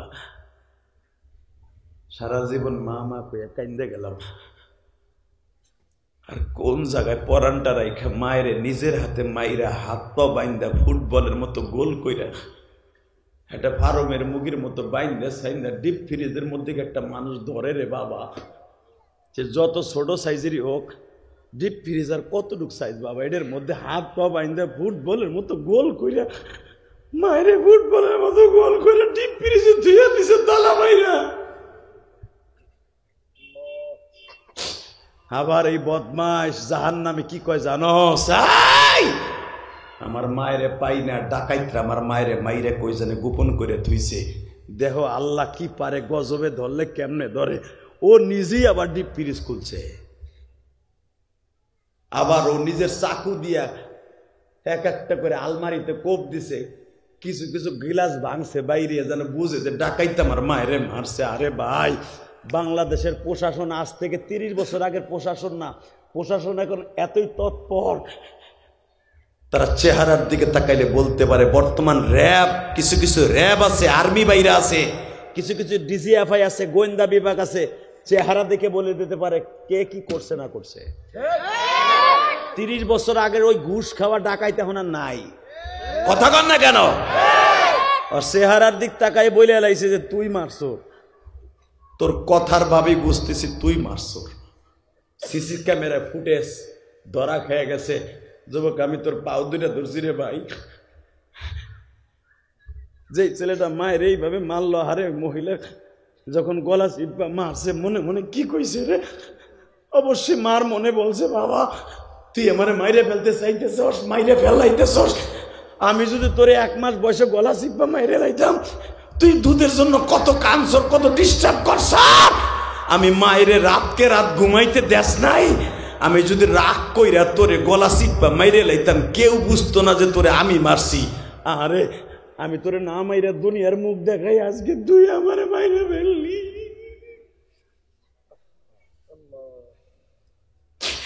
ও তোরা কই পাবি মল্লারত,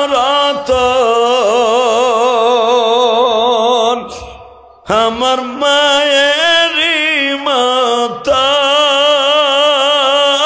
রে নাই দরদি।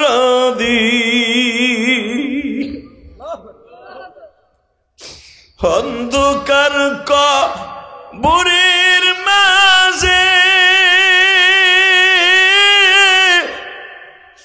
জানি না কি আযাব হচ্ছে,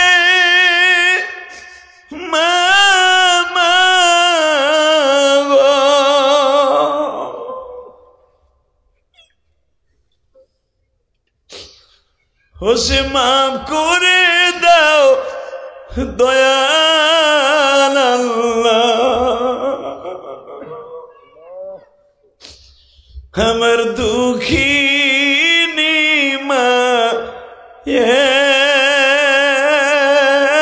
রে নাই দরদি।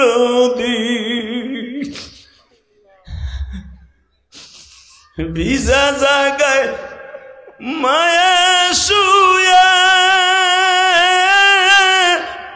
শুকনা জায়গায় আমায় রেখে মামা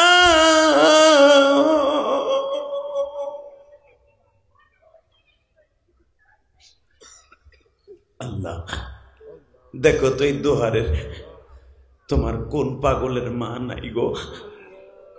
আগে যখন বাজার থেকে বিদেশ থেকে মাদ্রাসা থেকে আসতাম মা জানালা দরজাটা রাত 12টার সময় খুলে দিয়ে বলতো বাবা আসছোস। মা এক বদ্যি পানি দিত, মার হাতের পানি দিয়ে পাও ধুইতাম। মা বুকের মধ্যে নিয়ে কত আদর করতো গো। আল্লাহ দেখো তো ওই মা যাদের অন্ধকার কবরে ঘুমিয়ে আছে তার মায়ের কবরটা জান্নাতের বাগান বানায় দাও। আল্লাহ যারা মাকে মাইরে বেলায় এগো বিচার তোমার আদালত দিলাম গো আল্লাহ।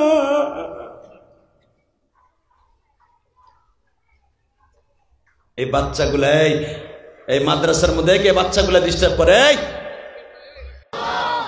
যারা বইয়ে বইয়ে কান্তাছেন, আমি কোরআন হাতে নিয়ে বলে গেলাম আপনাদের চোখের পানি একদিন কথা বলবে ইনশাল্লাহ। বলেন আল্লাহু আকবার বলতে পারলেন না? আপনাকে কষ্ট হইতেছে? আর মাত্র 10টা মিনিট আমার দিক চাইয়ে থাকেন। কে কইছে আপনার গুনাহ মাফ হইব না? কে কইছে মাফ হইব না?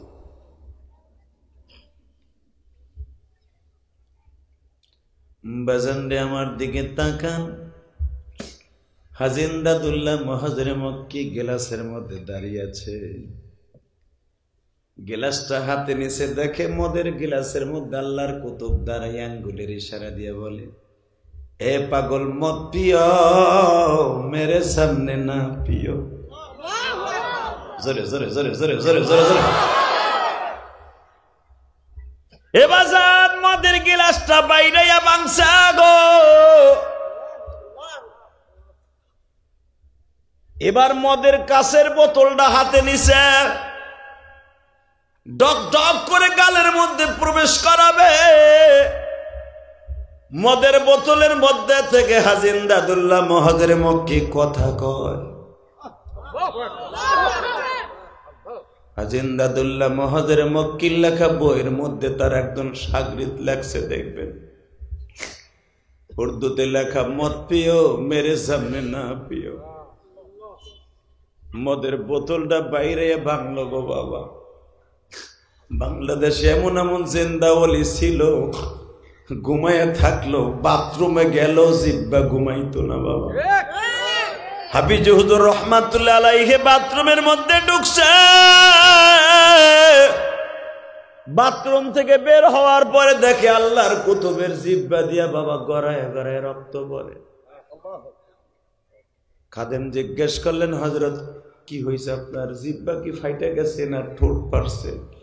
না রে বাবা, বাথরুমে তো মাওলার জিকির করা যায় না, কিন্তু আমার জিব্বা মানা শোনে নাই। জিব্বাটা 24 ঘন্টা জিকির করতে করতে বড় বেতেরা হয়ে গেছে। বাথরুমের ভিতরে জিকির করতে চায়, বাথরুমের ভিতরে তো মাওলার জিকির করা যায় না গো। আমি জিব্বায় দাঁত দিয়ে এমন জোরে চাপ দিছি, এই চাপের কারণে জিব্বা কাইটা রক্ত ঝরতেছে। এটা কোনো কিছু নয় রে বাবা। বাবা এটা জিব্বায় কথা শুনে জিব্বা থামাইতে যে দাঁত দিয়ে কামড়াইয়া ফিরাইছি। ও আমার কলিজার টুকরা দাড়ি ভাগা বাজানরা, আর দুনিয়ায় কয়দিন বাঁচবা বাবা? এই জিব্বা যদি আমার মাওলার জিকির দিয়ে ঠিক মতো রাখা যায় গো, আজরাইল যখন তোমার চোখের সামনে আসবে বাবা, আজরাইল তোমার চোখের সামনে আসতে দেখবা বিনা দ্বিধায় মাওলার জিকির করতেছে, জিকির করতেছে। আর আমার আল্লাহর জিকির করনেওয়ালা কোনোদিন জাহান্নামের আগুনে জ্বলতে পারে না গো বাবা। হাজী ইমদাদুল্লাহ মুহাজিরে মক্কি যখন বলতাছে মদ পিও মেরে সামনে না পিও, বোতলটা পিটাইয়া বানছে। বিবিরে বলে, বিবিরে পাঞ্জাবিটা দেখ, পাগড়িটা দে। আমি আমার শায়েখের দরজায় যাই।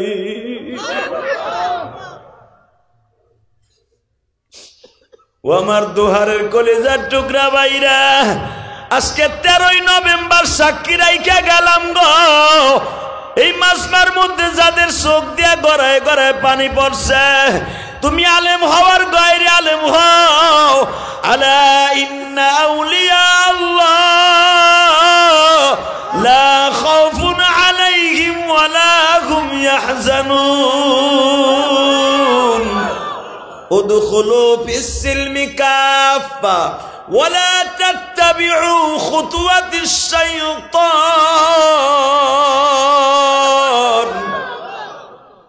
ইন্নাহু লাকুম আদুব্বুম মুবিন। বাবা, কিয়ামতের মাঠে তো মওলার সামনে দাঁড়াইতে হবে। কিয়ামতের মাঠে আল্লাহর সামনে দাঁড়াইতে হইব। যদি মওলার ভয় কোনো একটা দিন চোখ দিয়ে পানি পড়ছে, আল্লাহ শয়তানের ধোকায় সারা বছর খারাপ কাজ করছি, কিন্তু মাদ্রাসায় সাহাবায় বইয়া, সানিন আশরাফ দোহারির মাদ্রাসার দাওয়াতে বইয়া যে হাদিস ব্যাপারটা গুনাহগারের মুখের কথা শুনে চোখ দিয়ে কেন যেন মুছড়ে দুমড়ে মুছড়ে পানি আসছিল।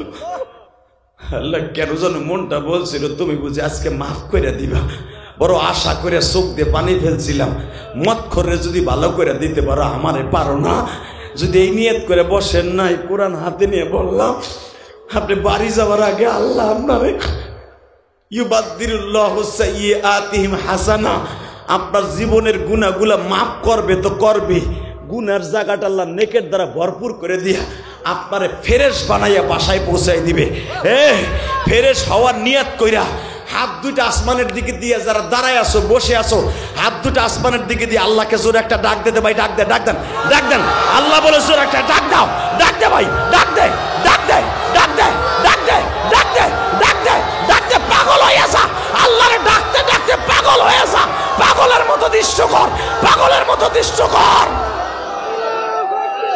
নিজের হাতে বান্দা তুমি বানায়া কেমনে দিবা মাফ না করে তারা। আল্লাহ রাতের অন্ধকারে গুনাহ করছি কেউ জানে না। আল্লাহ বন্ধু মহলে একসাথে বসিয়া গুনাহ করছি, তুমি ছাড়া ওই বন্ধু ছাড়া কেউ জানে না। বাথরুমের মধ্যে বসিয়া গুনাহ করছি কেউ জানে না।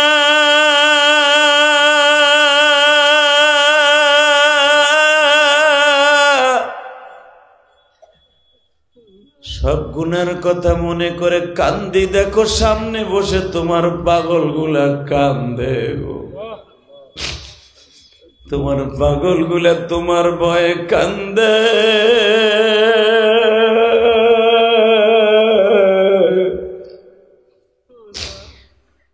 দুনিয়ায় যদি বাবা আওয়ামী লীগ সরকার চলে গেছে, অনেকে মামলার ভয়ে বিএনপিতে যোগ দিবে।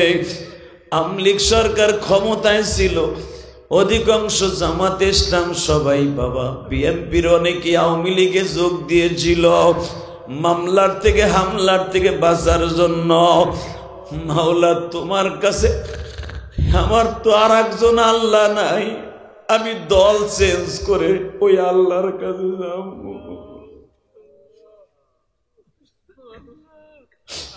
জামান নামের হাত থেকে বাঁচতে হইলে তোমার পাও ধরেই বাঁচতে হইব।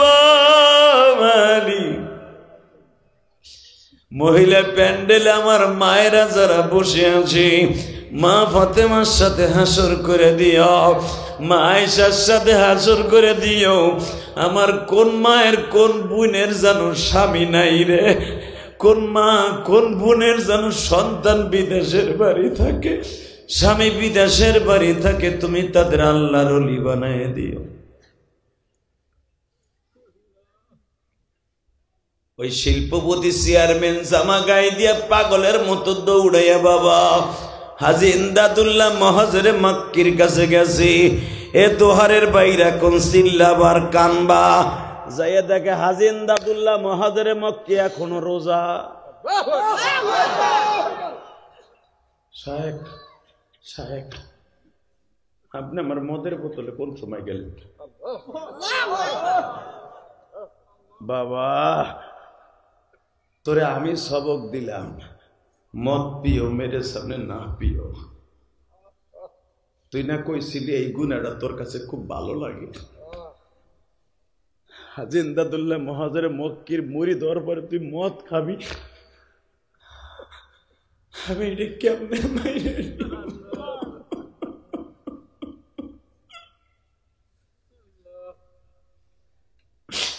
তুই মুরিদ হয়ে যাওয়ার পরের থেকে নিয়ে আমি শুধু ইফতারের সময় ইফতারি করছি সুন্নাত, তা না হলে তাও করতাম না। তুই এই 3 দিন ধরে বাসায় গেছ, আমি 3 দিন ধরে রোজা যায় না, মাঝে বসে কাম দিয়ে বলি আল্লাহ আমার ওই মুরিদ যদি আমার কাছে মুরিদে মদ খায়, মাইসে কইবা হাজী ইমদাদুল্লাহ মহাজরে মক্কির মুরিদ মদ খায়, আল্লাহ আমার বদনাম হবে। তুমি কি চাও আমারে টার্গেট করে কোন ইন্ডিকেট করে আমারে কেউ গালি দিক? হাজী ইমদাদুল্লাহ মহাজরে মক্কির জীবনের যদি কোনো আমল কবুল হয়, রোজা অবস্থা বলে কবুল হয়, আমার ওই মুরিদের মদের থেকে ফিরিয়ে দাও, মদের থেকে ফিরিয়ে দাও। বাবা আমি জানি তোরে আমি শর্ত লাগাইছিলাম, মদ পিও, মেরে সামনে না পিও। তোর মদের বোতলে আমি থাকবো, তোর খাবারের গিলাসে আমি থাকবো, ওখানে আমি ছিলাম না, আমার রূপ ধারণ করে আমার আল্লাহ ছিল, আমার আল্লাহর কুদরত ছিল, আমার আল্লাহর কুদরত ছিল, আমার আল্লাহর কুদরত ছিল।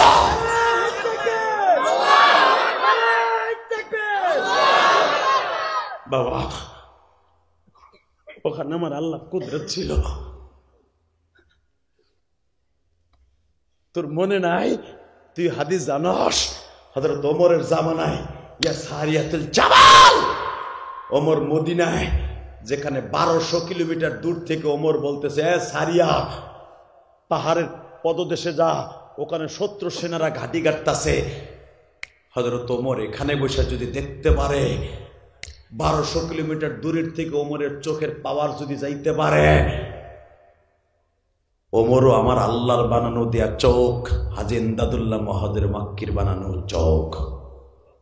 তুই যখন মদের গ্লাস হাতে নিচ্ছিলি, তখন আমি যাই না মাঝে মুরাকাবায় বসা, আমি দেখতাছি তুই মদ ঢালতাছস, আমি তখন আমার মৌলারে ডাক দিছি, তুমি কই, তুই কই আল্লাহ আমার মুরিদ মদ খাবে, কিন্তু তোর বিবিটা পাইছো নেককার। একটা বিবি ইচ্ছা করলে তার স্বামীর সুদের থেকে ফিরাইতে পারে, একটা বিবি ইচ্ছা করলে জেনার কাছ থেকে ফিরাইতে পারে, একটা বিবি ইচ্ছা করলে তার স্বামীকে আল্লাহর ওলি বানাই দিতে পারে। মা ও মা, মা আপনি ইচ্ছা করলে আপনার স্বামীরে আল্লাহর ওলি বানাই দিতে পারেন, তার জ্বলন্ত প্রমাণ এখন আমি দিয়ে দেবো। আল্লাহু আকবার জোরে বলতে পারেন না?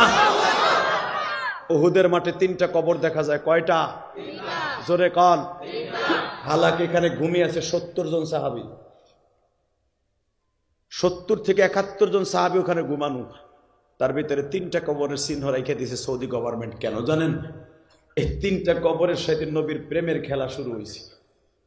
1 নম্বরে নবীর কলিজার টুকরা চাচা হামজা, যে কোনদিন আমার নবীর গায়ে একটা ফুলের টোকা দিল, হামজা তার মাথা না ফাটাইয়া ঘরে কদম দেয় নাই।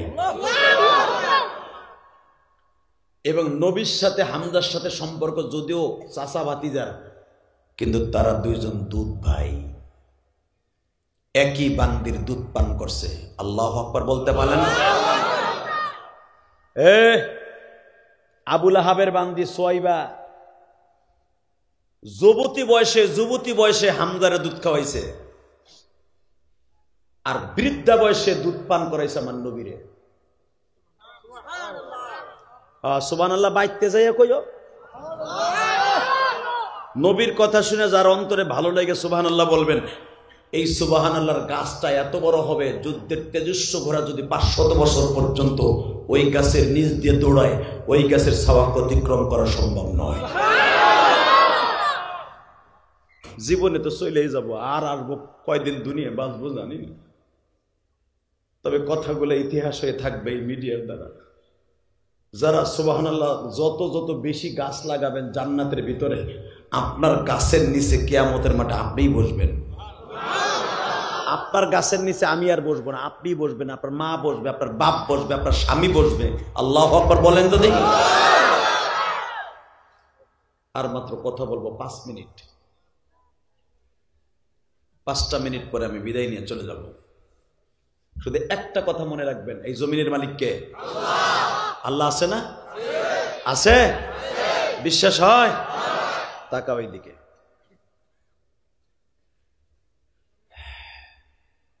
আমার বিশ্ব নবী যুদ্ধ করছে সবাই নবীর জন্য। 3টা কবরের চিহ্ন কেন রেখে দিছে? এই হামজা আমার নবীর দুধ ভাই ছিল। হামজার লাশ যখন আমার নবীর সামনে আসছে গো, চোখ দুটা নাই, হেন্দায় আঙ্গুল দিয়ে খুইসা উঠাই লয়ে গেছে, বাপের প্রতিশোধ নিছে।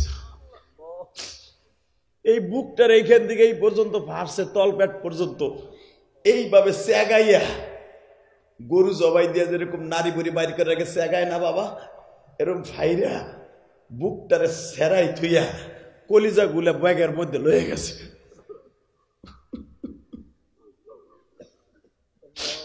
পায়ের আঙ্গুল গুলা কাইটে লয়ে গেছে, হাতের আঙ্গুল গুলা কাইটে লয়ে গেছে, কান দুইটা কাইটে নিয়ে গেছে, নাকটা কাইটে নিয়ে গেছে যেন কেউ না চিনতে পারে।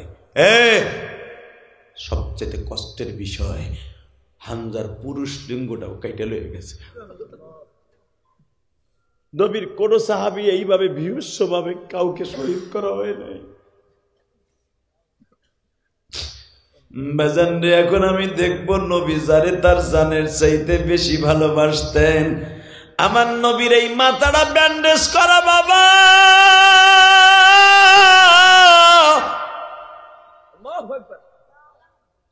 এই মুখটা তুলা দিয়ে ব্যান্ডেজ করা, কারণ নবীর 2টা দাঁত ভেঙে গেছে।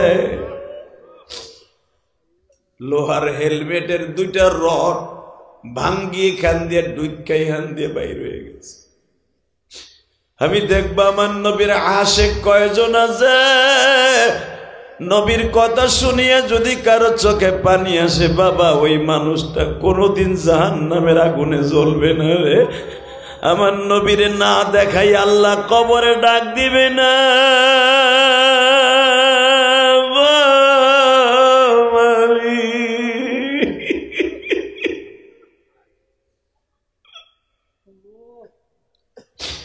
হামজা হয়তো আমার নবীর দেখা জীবন দিছে। বাজান শাহাদাতে হামজা আপনারা দেখবেন উলামায়ে ইকরাম খেলাফতের রাশিদার মধ্যে ছোট্ট টিকের মধ্যে দেখবেন হামজাকে যখন বাবা প্রথম মাথার দিক থেকে আঘাত করা হয়, বুট হইয়া রুমা পাহাড়ের পিছনে গড়াইয়া পড়িয়া যায়। বাজান রে ওয়াহশী নামে পরবর্তীতে যদিও কালেমা পড়ছে, হামজার পিঠের উপর উঠিয়া বাবা পাথর দিয়ে মাথাটা সেইছে ফেলায় গো বাবা। হামজার উঠতে পারে নাই রে। আরে হামজারে ঠান্ডা মাথায় মারিয়াও, যখন এখনো জানটা বাকি, এখন তুমি চিৎকার মারবা। উলামায়ে ইকরাম বানানো কথা আমি বলি না। আমির হামজারে যখন বাবা এই মুখের মধ্যে পাথর দিয়ে আঘাত করে দাঁতগুলো ভাঙ্গা ফেলায়, তখনও তিরি তিরি জানটা ছিল, জিব্বার ভিতর দাওয়াত আসতেছিল, মালিক তুমি কই গো? আমার ভাতিজা মুহাম্মদ রে দেইখা রাইখো।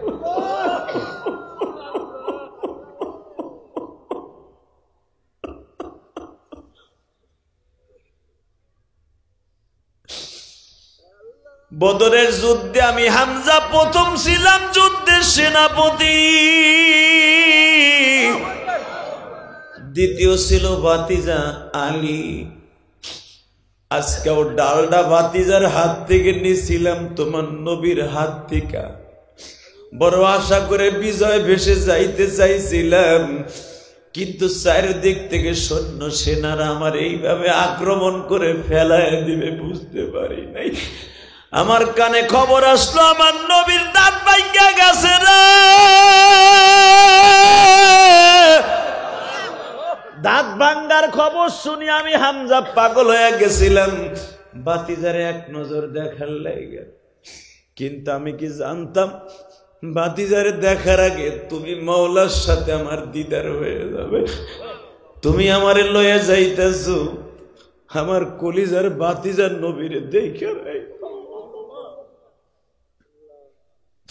বাজান এবার একটা আওয়াজ দিয়া কান্দো। হামজাকে বাঁচাবার জন্য রসুলের আর একজন সাহাবী আগায় গেছিল। হামজার মাথাটা যখন থেতলায় দিতেছে ওই সাহাবী দৌড় দিয়ে হামজার বডির উপরে পড়ে গেছে। আল্লাহর কুতুব তার কিতাবে লেখেন তারও বাবা বল্লম দিয়া শহীদ করিয়া দেয়। এই দুইজন শহীদ হয়ে গেল বাবা। কে জানো ডেকে ডেকে বলে আলী রে প্রিয় হাবিব শহীদ, হামজাও শহীদ। আলী বলে আমার বংশের দুইজন শহীদ হইলে আমি আলী বাইসা থেকে লাভ কি? বুখারীতে দেখবেন কিতাবুল মাগাজি আলী নিজে মায়ের খাইতেছিলেন বাবা। আধা ঘন্টা মায়ের খাইলেন, ৮০টার উপরে বল্লমের আঘাত আলীর গায়ে। হঠাৎ করে কে জানো পিছনের থেকে আওয়াজ দিছে আলী রে তুমি ভুল ইনফরমেশন শুনছো, আমার নবী বাইসা আছে, হামজা মারা গেছে। আলী বলে ভাই তুই বল আমার নবী কই আছে গো? আলী রুমা পাহাড়ের পিছনে মসজিদে সোহাদা যেটাকে বলা হয়, কাফেররা আগের থেকে গর্ত খনন করে রাখছিল। ওই গর্তের মধ্যে প্রিয় হাবিবরে আমি নিজে দেখে আইছি। আমি তোরে তালাশ করতে নামতাম না রে আলী। আমি কেন নামছি জানোস? নবী শুনে ফেলেছে চাচা শহীদ হয়ে গেছে। আলীও শহীদ হওয়ার উপক্রম হয়ে গেছে। আলী রে এত সাহাবী থাকতে নবী কাউরে ডাকে না, তোরে ডাকতাছে। আমার আলী কই গো একটা নজর দেখাবিনি?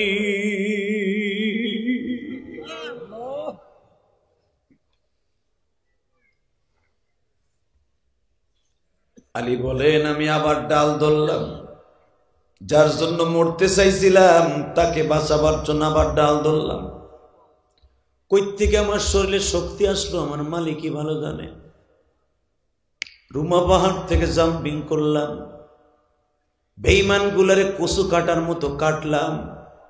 দৌড়ে যায় দেখি এখন চিল্লাবার কানবা আসে গেরা বলি যায় দেখে আমার নবী গাড়টাই গাড়ি দিয়ে উপরে রয়েছে। আর এক সাহাবীর বডির সাথে আমার নবীর বডিটা লাগানো, চাদর দিয়া নবীর রক্ত থামানোর চেষ্টা করতেছে, কেউ পারে না। হযরত আলী সাহাবীদেরকে সরাইয়া বিদ্যুৎ গতিতে যুদ্ধের মোহর ঘুরাইয়া দিয়া নবীর গর্ত পরিষ্কার করে দিয়া নবীর একটা টান দিয়া বুকের মধ্যে নিয়ে কয় নবীজি এইভাবে এখানে পড়ে রয়েছেন, আমি আলীরে কি আপনি ভুলে গেছেন? আলী রে আমার দাঁত ভেঙে গেছিল রে আলী।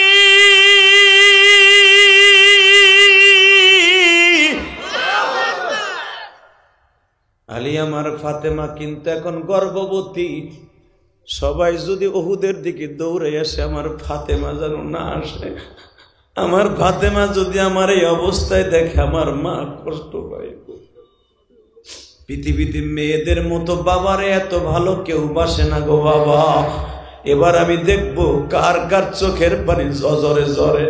ও মা বাপের বাড়ি আসছিলেন, বাবা স্বামীর হাতে তুলে দিয়ে চোখের পানি দিয়ে অশ্রু ঝর নয়নে বলছিল জামাই বাবু আমার মেয়েটারে তুমি দেখে নাই গো।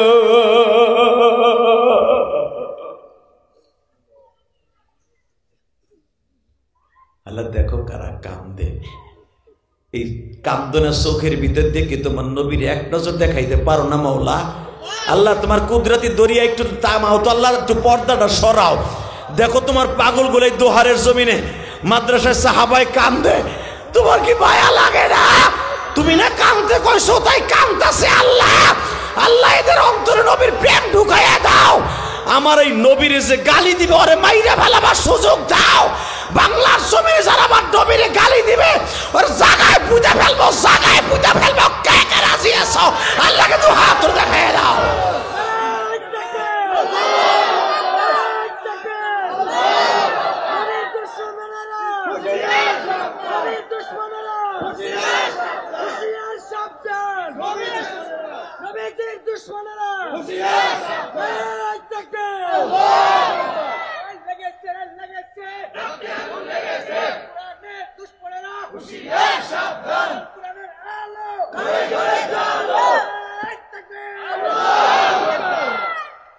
এই লেগেছে রে, লেগেছে। আশিকে রাসূলের রক্তে আগুন লেগেছে। মুদি মুসলমানের রক্তে আগুন লেগেছে, কলিজায় আগুন লেগেছে। তোমার পুরোহিত দাদাবাবুকে তাড়াতাড়ি ফাঁসির মঞ্চে ঝুলাও। মান সাব্বা নবিয়্যান ফাকতুলু, কত আমি দেই নাই।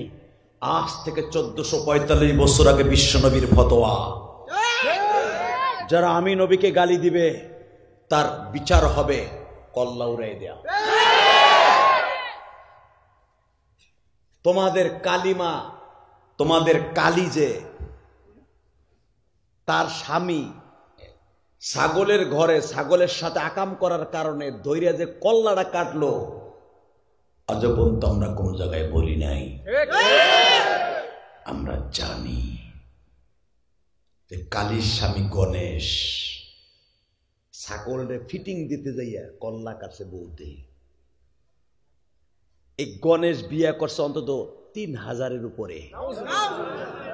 আজকে তোমার পুরোহিত ওই ধর্মের হয়ে আমার নবীরে কেমনে বলতে পারলো নবী মুহাম্মাদের চরিত্র ভালো থাকলে এত বিয়া করবে কেন? তোমাদের কৃষ্ণ তার আপন মামি রাধারে লইয়া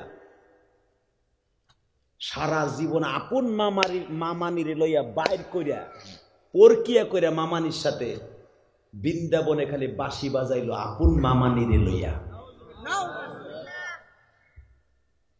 আমরা তাও বলতে চাই না। কথা বলেন না কেন? তোমাদের প্রতিমা সরস্বতী, কালী, গণেশ যত প্রতিমা আছে তোমরা বানায়া যাকে সেজদা করো, ওই প্রতিমার পায়ের নিচে বেশ্যাখানার মাটি না দিলে পবিত্র হয় না। এটা তোমাদের সবচেয়ে বড় কিতাব বেদের কথা, তাও বলতে চাই না। আমরা কোন ধর্মে আঘাত করতে চাই না। আমার নবীর কলিজা আঘাত করলে একটারও ছাড়বো না, একটারও ছাড়বো না, একটারও ছাড়বো না। জীবন দিব নবীর রক্ত আগুন লাগলে আশিকে রাসূলদের কলিজায় আগুন লাগবে। আজকে 13ই নভেম্বর এই দুহারের মাদ্রাসায় সাহাবায়ে দীপ্তকণ্ঠে আসছে যুবক, যদি আমার নবীর কলিজায় আর একটা বার আগুন লাগায় সারা বাংলার আশিকে রাসূলের কলিজায় আগুন লাগবে। প্রত্যেকটা বেঈমানরে ধইরা ধইরা সবাই দিব। বাংলা ইতিহাস শোনা হবে নবীর কলিজায় আগুন লাগাইলে ওর মাথা উড়ায় দেব। কে কে রাজি আছো? আল্লাহকে হাত তুলে দেখায়।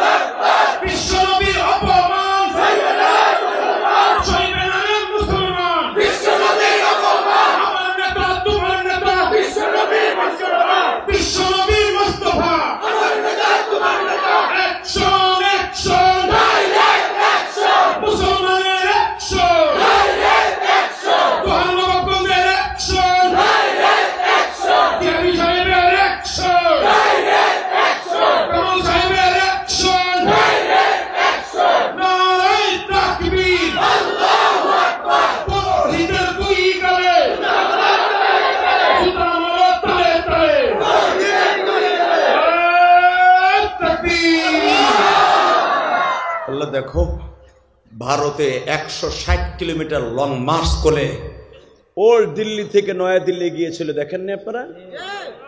এখনো পর্যন্ত তাদের লং মার্চ মিছিল মিটিং অব্যাহত আছে।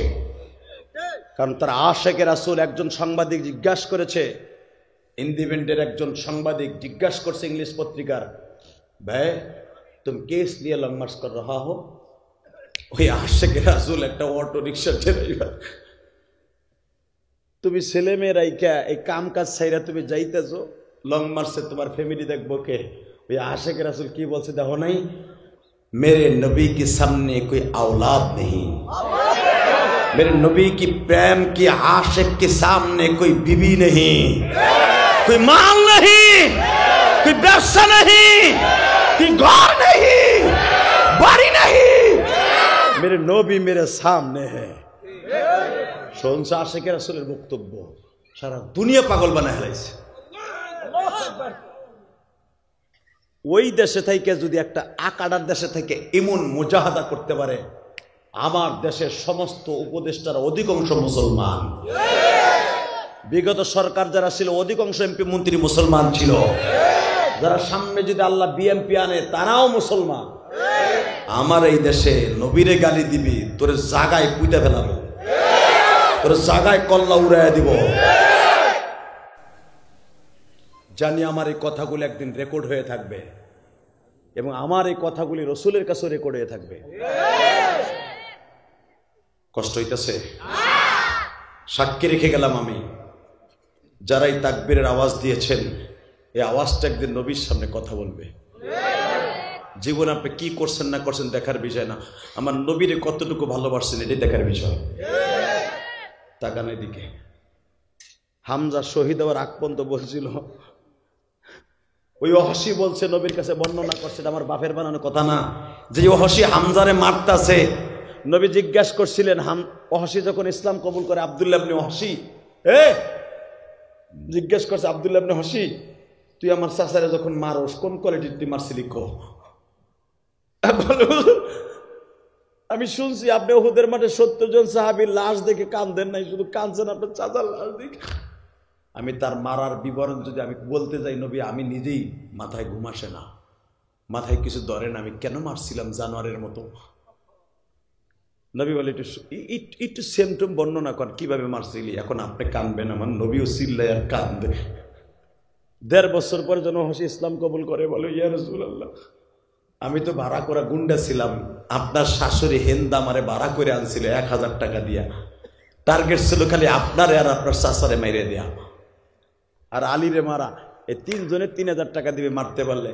কিন্তু আমি ছিলাম পালাইয়া, পিছনের রাস্তা দিয়ে যখন আক্রমণ করি পিছনের পাহাড়ের দিকে, প্রথম বল্লম দিয়ে আঘাত করলে বল্লমের আঘাত লাগে নাই, এরপরে আমি উঠে এমন জোরে পাথর দিয়ে আঘাত করি, হামজা ছিটকে যে পাও পিছল যে পড়ে যায়, আমি যে জাম্পিং করে তার বুকের উপর পড়িয়ে পাথর দিয়া আঘাত করে আমি দুর্বল করে ফেলি। এরপরও কি তুই মারছিলি না? আমার চাচা এমনি এমনি মারা গেছিল। ইয়া রাসূলুল্লাহ সেই দৃশ্য আমি আর বলতে পারবো না। বল বল একটু বল, কি বল। ইয়া রাসূলুল্লাহ প্রায় 18 কেজি একটা পাথর দিয়া যখন আপনার চাচার মাথায় আঘাত করলাম, মাথার গিলুগুলা ছিটকে পড়ে গেল নবী। এরপরে নবী ছোট্ট একটা পাথর দিয়া দাঁতগুলা পিড়াইয়া পিড়াইয়া ভাঙতেছিল, জিহ্বার মাঝখান দিয়া বলতেছিল, মানি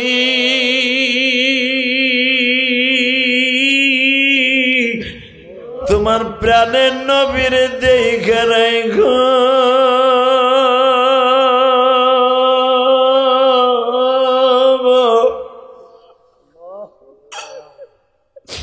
আমি হামজা মাক্কি জিন্দেগি থেকে ভাতিজার মাথার উপরে ছাতার মতো হইয়াছিলাম, আজ থেকে তোমার কাছে আমার ভাতিজারে রাইখে গেল। ওহসী যখন এই বর্ণনা করতেছে, নবীর চোখ দিয়ে অজরে পানি ধরে, অজিরে আমার চাচার লাস্টের কথাটা কি ছিল? আমারে বলছিল, ওহসী রে তোর নাম কি আমি জানি না, তবে ওই মহিলা হেন্দা তোরে ওহসী ওহসী কয়া ডাকতেছে, যাইবার আগে একটা কথা বলে যাই রে, আমি হামজার জীবনটা আমার ভাতিজার জন্য দিয়ে গেলাম।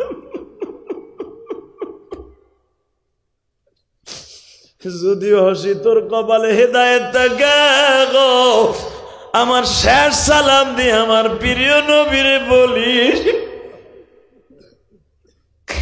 ইসলামের জন্য, তার মালিকের জন্য, ভাতিজার জন্য জীবনটা দিয়ে গেলাম। আমার নবী হাসিরে বলে, ওহসী আজ থেকে কোনোদিন তুই আমার সামনে বসবি না, কারণ তুই যেভাবে বর্ণনা দিলে আমার চাচার মাথাটা থেতলে দিস, আরো বললি চাচার কলিজাটা বাইর করছ, আরো বছর হেন্দা খুইছে চাচার চোখ 2টা উড়াইছে, অসি তুই আমার সামনে বসলে আমার চাচার কথা মনে পড়ে যাবে গো। তুই কোনোদিন আমি ওয়াজ করলে আমার সামনে বসবি না বাজান। যেদিন আমার নবী 12ই রবিউল আউয়াল বেলা 10:45 সময় দুনিয়া ছাইরা যাবে বাবা, হিজরি সনের 11 ওয়াসি এই দিনকে 8টার সময় বলে নবী গো এত বছর কালেমা পড়লাম জীবনের সামনে আসতে পারি নাই গো, আজকে আপনি দুনিয়া ছাইরা যাইতেছেন, আজকে একটু আসতে পারবো।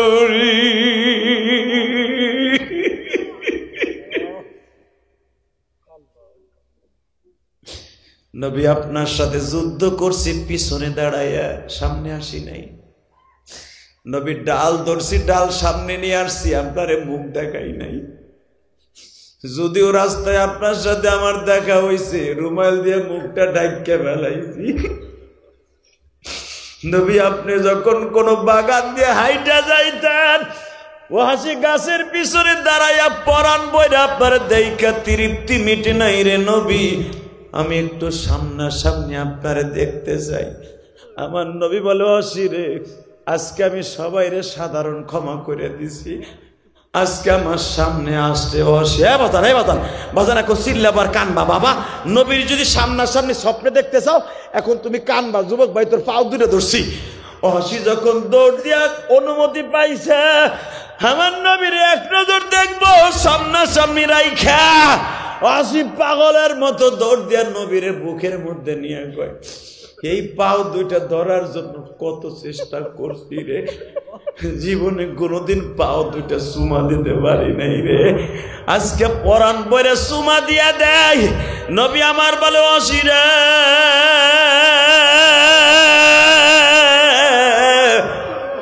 ওয়াসি কিয়ামতের মাঠে সাক্ষী দিস, আমার চাচা যখন আমার উম্মতের জন্য নাজাতের ওসিলা হয়ে যাবে, সেদিন তুই বলিস আমার চাচা আমার জন্য জীবন দিয়েছিল, আমার সেই উম্মত গুলো আমি নবীর জন্য জীবন দিবে, আমার চাচা আর গাড়িতে জান্নাতে যাবে। দোহারের যুবক গুলা নবীর জন্য জীবন দিতে রাজি আছো না নাই? কে কে রাজি আছো? আল্লাহকে হাত তুলে দেখো তো। লিল্লাহে তাকবীর। আল্লাহ এই কলিজার টুকরা যুবকদের হাত গুলো কবুল করে লো আল্লাহ, এদের তুমি কবুল করো, জোরে কনা আমিন। এদেরকে তুমি মাফ করো, জোরে কনা আমিন। কষ্ট হইল? হামজার কবর ওহুদে আছে, আর একজন সাহাবীর কবর। নবী 3 দিন আগে বিয়ে করেছে। যুবক এখন শুনিস, তুই নবীর সাথে জান্নাতে যাবি না? হানজালার গাড়িতে জান্নাতে যাবি না? যাইতে চাস না? দেখ 3 জন সাহাবী 3 কোয়ালিটির, 3টে কবর ওহুদে দেখা যায়, সব সাহাবীকে কবর অনুমান নাই। কষ্ট হইতেছে? 2টা মিনিট ভাই, আমি দেখবো ওয়াজ শুনতে হইলে, আমার ওয়াজ শুনতে হইলে অজরের কান্নাগুলো আমার আল্লাহর জন্য কবুল করতে হবে। এই যে তোমরা যে কান্দো, এটা আমার ক্রেডিট না, এটা একমাত্র আমার বাবার দোয়া, আমার মার দোয়া।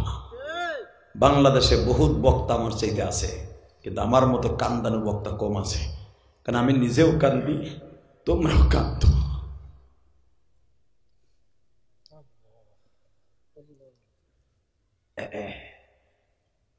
তিন দিন আগে বিয়ে পড়েছে। নবী বলছে বাবা বোর সাথে সময় দে, পরে যুদ্ধে যাইছে, ওহদে যাওয়া মানবো না। সাহাবী বলিয়া ঘুমাই রয়েছে রাত্রে, বাসর ঘরে একদিন আগে শেষ হয়েছে, ওহদের ডাক আসছে, বেঈমানগুলো আয়া পড়ছে, মদিনার মধ্যে ঢুকে গেছে, যুদ্ধ শুরু হয়ে যাবে। নবী 1000 সাহাবী নিয়ে রওনা দিলেন। নবী ভাবেন নাই যে এই যুদ্ধে আমার কাছে 300 জন বেঈমান মুনাফিক ভাগাইল। নবী ভাবেন নাই বদরে যদি 1000-এর বিরুদ্ধে 313 জন বিজয় আনতে পারে, আর আমরা ওরা 3000 আর আমরা হলাম 1000, কোনো ব্যাপারই না। বদর ছিল 165 কিলো দূরে যে যুদ্ধ করছি, অস্ত্র নাই, বস্ত্র নাই, ঘোড়া নাই, আর এখন ঘোড়াও আছে, অস্ত্র আছে, আর আমাকে মদিনার ভিতরে একটা বেঈমানও ফিরে যেতে দিব না, সবগুলোর কোবাবো। এই ভরসা নিয়ে নবী 1000 নিয়ে রওনা দিয়েছিলেন। কিন্তু নবী ভাবেও নাই যে 2 কিলোমিটার গেলে আব্দুল্লাহ ইবনে উবাই ইবনে সুলুল, এই বেঈমান, এই মুনাফিক রইসুল মুনাফিক 300 জন লোক আগাই লিয়ে যাইব। নবী ভাবে নাই। এই মুসলমানের পোলা 300 জন ভাগ্যে গেলে 1000-এর মধ্যে থাকে কত? জোরে কন। এই সাহাবী হানজালা জানতো না। নবী বলছিল তুই বিয়ে করছ ঠাক। বাজান রে বিবি লইয়া বাসর শেষ করছে, পরের দিন শ্বশুর বাড়ি বেড়াইছে। যেই দিন যুদ্ধ হবে গো বাবা, তার আগের দিন নবী বদর উহুদের দিকে রওনা দিবে। সকালবেলা যেদিন নবী যাবে, এই সাহাবী ঠিক ওই সকালবেলা বউ লইয়া ঘুমাইতেছে ফজরের নামাজ পড়িয়া। বাজান রে, নতুন বিবি কাছে থাকলে যেটা হয়, স্ত্রীর সাথে এক চাদরে ঘুমাইয়া শরীর নাপাক হয়ে গেছে, ফরজ গোসল ফরজ হয়ে গেছে বাবা। বেলা 11টার সময় কে যেন ডেকে ডেকে কয় রে,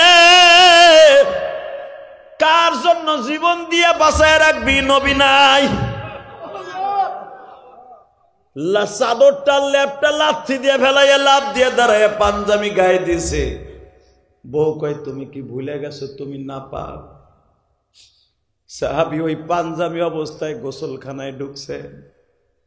বাজান অনেকে কয় নদীর পারে দাঁড়াইছে, কুয়ার পারে দাঁড়াইছে। মদিনার নদী আর কুয়া কই পাইব? হাদিসে যেটা আছে এইটা শোনো। গোসলখানায় ঢুকা বাবা মগি হাতে লইয়া, মশক হাতে লইয়া, ডিব্বা হাতে লইয়া পানি ঢালতাছে। হঠাৎ করে কে যেন রাস্তায় দাঁড়িয়ে আবার ডাক দিছে, তোমরা কে কোথায় আছো গো? তোমার নবী উহুদে নাই, শহীদ হয়ে গেছে। অর্ধেক বডি ধুইছে আর অর্ধেক এখনো বাবা না পাক। ডিব্বাটা লাথি দিয়ে ফেলায় দিয়া হাদিসের রাবি লেখেন, হানজালার লুঙ্গিটা ঘাড়ে, পাঞ্জাবিটা মাথায় দিয়া দৌড়া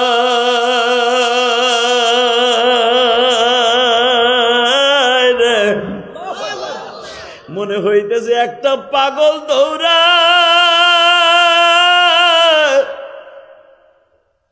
বাজান উহুদের সামনে দেখবেন একটা খাল আছে। ওই সময় এখানে খাল ছিল না, উঁচা একটা পাহাড় ছিল। ওইখানে বটি লইয়া বাবা দৌড়ে যাইতে যাইতে শত্রু ছাউনির ভিতরে যাওয়ার সাথে হানজালারে ঘিরে ফেলে। 10 জনে ফেলাইয়া হানজালারে বাবা কোবাইয়া শহীদ করে দেয়। বাজান রে, বিশ্ব নবীর খবর যখন সারা মদিনায় ছড়িয়ে পড়লো নবী নাই, মদিনার একটা মহিলাও ঘরে ছিল না, মুসলমান নবীর দেখতে যায় নাই। তখন তো পর্দার আয়াত নাযিল হয় নাই। খন্দকের যুদ্ধের পরে পর্দার আয়াত নাযিল হয়েছে। আল্লাহু আকবার বলতে পারেন না? ফাতেমাও দৌড়াইতেছে, তখন ফাতেমার পেটে বাচ্চা হাসান, ফাতেমার পেটে। ফাতেমা দৌড়াইতেছে ব্যান্ডেজে তেনা লইয়া, আর পার চাটাই পুরাইয়া ছাই লইয়া দৌড়াইতেছে। যে আমার আব্বার রক্ত বলে কেউ বন্ধ করতে পারে না। নবী আবার বলে দিছে, খবরদার আমার দৃশ্যটা ফাতেমারে দেখাইস না, সহ্য করতে পারবো না। ফাতেমা যখন চাটাই পুরানো ছাই দিয়া দিছে, সেকেন্ডের ভিতরে রক্ত বন্ধ হয়ে গেছে। হঠাৎ করে দেখে নবীর হাওদাসের পাশে একটা মহিলা উন্নি গায়ে দিয়ে বলে, ইয়া রাসূলুল্লাহ, আমার চিনছেন? না মা, তুমি কে? নবী কি পরিচয় দেব? আমি আপনার এই অবস্থায় দেখবো? আমি কোনোদিন কল্পনা করি নাই। আপনার মাথায় ব্যান্ডেজ, মুখে তুলা দিয়ে ব্যান্ডেজ করা, আমি কি বলবো? নবী বলে, বলো মা, বলো। নবী বেশি কথা বলবো না, কথা বললেই তো রক্ত পড়তাছে। নবী, আপনি 3 দিন আগে যারা বিয়ে করে দিছিলেন, আজকে 4 দিন হয়ে গেল। যখন শুনছে আপনি নাই, আমার স্বামী মনে হয় আপনার চেহারাটা দেখার আগে শহীদ হয়ে গেছে। ও বড় আশা ছিল আপনার চেহারা দেখে শহীদ হইব, মনে হয় আপনারা দেখার আগে শহীদ হয়ে গেছে। নবী, আমার স্বামী কিন্তু না পাক। আরে গোসল ছাড়া কবর দিয়ে না নবী, গোসল ছাড়া কবর দিয়ে না। শুনলাম 25 জনের মতো বলে কবর দিয়ে লাইছেন। নবী গো, 70 জন শহীদ হয়েছে, আমার স্বামী কিন্তু 69 জনের কবর দিলে আমার স্বামীর গোসল ছাড়া কবর দিয়ে না, কারণ আমার স্বামী না পাক, ওর ফরজ গোসল হয়েছিল। আমার নবী বলে, দেখ তো আমার হানজালার লাশটা কই।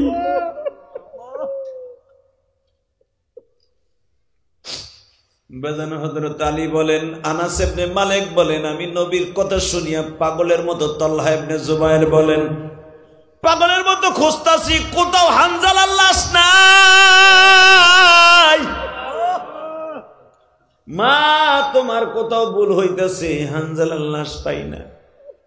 নবী গো বঠিলে দৌড়ে আইছে, অর্ধেক ভিজা আর অর্ধেক শুকনা। হুজুর অবশ্যই আমার স্বামী শহীদ হয়েছে, কারণ যেই বঠিলে দৌড়ে আইছিল ওই বঠিটা আমি ওই পারে পাইছি। এই যে বঠি,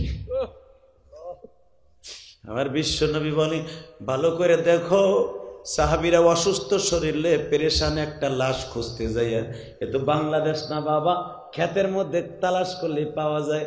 উহুদের মাঠটা তো পাহাড়ি জমিন, উহুদ পাহাড়টা লম্বা হলো 14 কিলোমিটার, বাবা চওড়া হলো 11 কিলোমিটার। বাবাজান উহুদ পাহাড়টা উঁচা হইল বাবা 7,500 ফিট। এত বড় পাহাড়ের কোন সিবাই এই লাশটা পড়ে আছে, কে দেখবে? সঙ্গে সঙ্গে জিবরাইল বিশ্বনবীর সামনে সালাম দিয়ে বলে, নবী গো জাহাবার হইছে, আপনার দাঁত ভাঙছে, কিন্তু নবী হানজালা ঠিকই শহীদ হইছে। যেই হানজালা এক খেতার নিচে বিবির লইয়া ঘুমাইয়া গোসলের কথা ভুলে যাইয়া আপনার প্রেমে পড়িয়া ময়দানে শহীদ হইতে পারে, ওই প্রেমিক হানজালারে কি আল্লাহ গোসল দিতে পারে না? আমার আল্লাহ গোসল দিতে পারে না গো নবী। নিচে তালাশ করে লাভ নাই, 7,500 ফিট উপরের দিক তাকায় দেখেন হাজার হাজার ফেরেশতারা হানজালারে বরযাত্রীর মতো গায়ে হলুদ দিয়ে গোসল দিত, কারণ 70 জন মহিলা বিবাহের জন্য প্রস্তুত। বিয়ার আগে নসারের সামনে সাজায়, ওয়ালা তাকুলু লিমান ইউকতালু ফি সাবিলিল্লাহি আমওয়াত বাল আহইয়া ওয়ালাকিন লা তাশউরুন। নবী আপনি জানেন না, যারা শহীদ হয় ওরা মরে না, ওগুলোকে 70 জন একটু পরে হানজালার লোকে বিয়ে হইব। কারণ শহীদের লাশ ডাইরেক্ট জান্নাতে, ইনদা রাব্বিহিম ইরযাকুন, একটু পরে জান্নাতের খাবারও খাইব। দুনিয়ার কোন লাশকে জান্নাতের খাবার কবরে খাওয়ায় না শহীদ ছাড়া।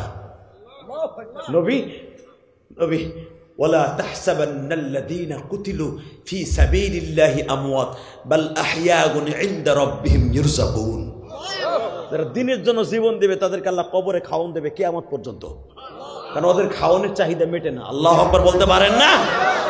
আপনার হানজালার সাথে 70 জন মহিলা সাজায় বহা করে রাখছে, আপনি দাফন করতে দেরি আছে, হানজালার সাথে বিয়ে হইতে দেরি হইব না।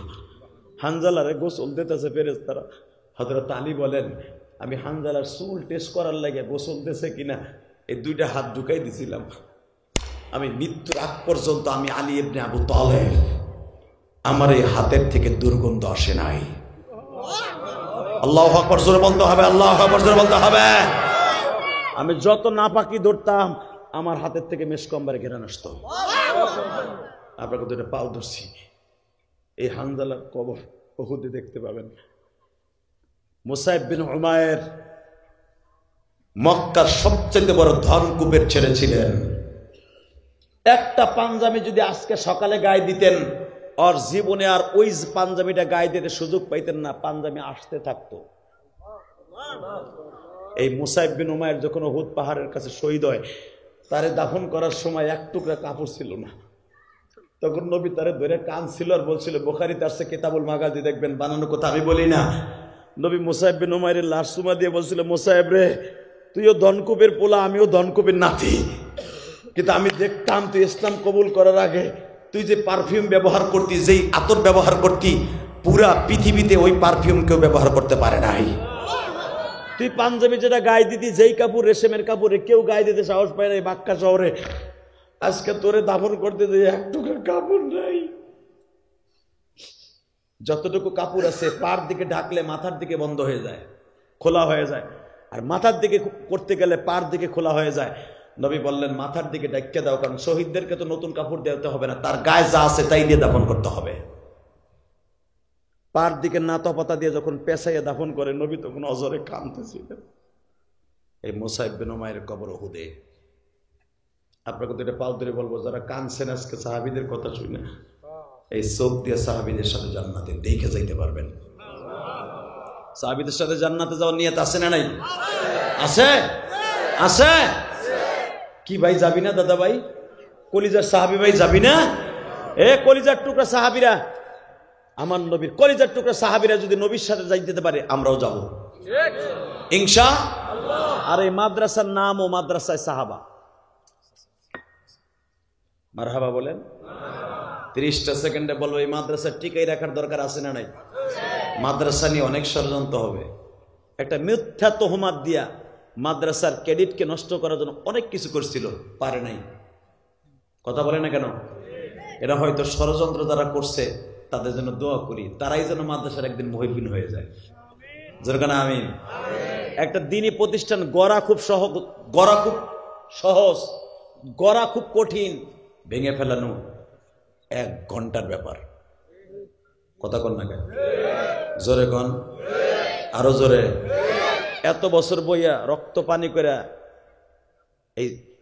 এই আমার ছাত্র, যদিও আমার কাছে লেখাপড়া করে নাই, বক্তৃতার জগতে আমার ছাত্র, ও আমার মসজিদের খতিব। আলহামদুলিল্লাহ বলেন। যেই মসজিদ আমি রক্ত পানি করে 4 কোটি টাকা দিয়ে মসজিদ বানাইছি কেরানীগঞ্জ আমার মায়ের জন্য, আল্লাহকে সন্তুষ্ট করতে, ওই মসজিদের খতিব এই শামীম আশরাফ দোহারি। আপনাকে এলাকার সন্তান, আপনাকে 2টা পাও ধরে বলে যাই, এই প্রতিষ্ঠানটারে বুকের মধ্যে নিয়ে একটু আদর করেন। খালি তো বদনামি দেখলেন, একটা ছাত্র দিয়ে, একটা মেয়ে দিয়ে। দেখেন শয়তান চায় একটা প্রতিষ্ঠান ধ্বংস হয়ে গেলে তো জাহান্নামে নেওয়ার জন্য সহজ হয়ে যাবে। কথা বলেন না কেন? কিন্তু বাবা শয়তান চাইবে ধোঁকা, শয়তান সবার সাথে আছে। এই জন্য মাদ্রাসার পরে, প্রতিষ্ঠানের পরে, প্রিন্সিপালের পরে খারাপ ধারণা করা যাবে। আমি আপনাকে 2টা পাও ধরে বলে যাই, আমি গতকালকে রাত্রে অনেক কষ্ট করে আইছি, 2টা প্রোগ্রাম করে আস্তে আস্তে ফজর হয়ে গেছে, শরীরটা কাঁপতেছিল ঘুমে। এখানে বেহুশের মতো পড়ে রেছিলাম রুমের মধ্যে। আপনারা যারা আমার দেখছেন, অনেক কষ্ট হয়েছে আজকে কথা বলতে, তারপরে অনেক কথা বলে ফেলছি। শুধু একটা কথা বলতে চাই, একটা আওয়াজ দিবেন কি যতদিন বাঁচবেন, একটা ওয়াক্ত নামাজ ছেড়ে দিবেন না। কে কেরা দিয়েছে? তোলেন, হাতটা তোলেন। আল্লাহ এরা নামাজ পড়ে ওয়াদা করছে। আল্লাহ আমার মা বোনরা মহিলা প্যান্ডেলে হাত তুলছে, মা ও মা একটু হাতটা তুলে ওয়াদা করেন জীবনে 1 ওয়াক্ত নামাজ ছেড়ে দিয়েন না মা। ফাতেমার হাতের মধ্যে ব্যথা ছিল, গা হয়ে গেছিল, জাতা ঘুরাইতে ঘুরাইতে, স্বামীর খেদমত করতে করতে, ও মা তারপর 1 ওয়াক্ত নামাজ ছেড়ে দেয় নাই। নামান হাত। 2 নম্বর আর একটা কাজ করবি ভাই, যাদের মা বাবা বেঁচে আছে তাদের জন্য দোয়া করবি, 5 ওয়াক্ত নামাজ পড়ে দোয়া করবি, মার খেদমত করবি ইনশাআল্লাহ। যেই ছেলেটা মায়ের গলা টিপটা মারছে, ওর মতো হইস না ভাই, মায়ের গালি দিস না। নামাও হাত। আল্লাহ তাআলা আপনাদের কবুল করুক। জোরে আমিন। শুধু আপনাদের খেদমত আরজ করতে চাই, আমি যদি আপনাকে নিয়ে আখেরি মোনাজাত করার আগে কেউ উঠবেন না, আমি একটা দাবি রাখলাম। চলে যাবেন? আমার কথায় যখন আপনি কানছেন, হাসছেন, আমার একটা দাবি আছে না? হনে বড়ে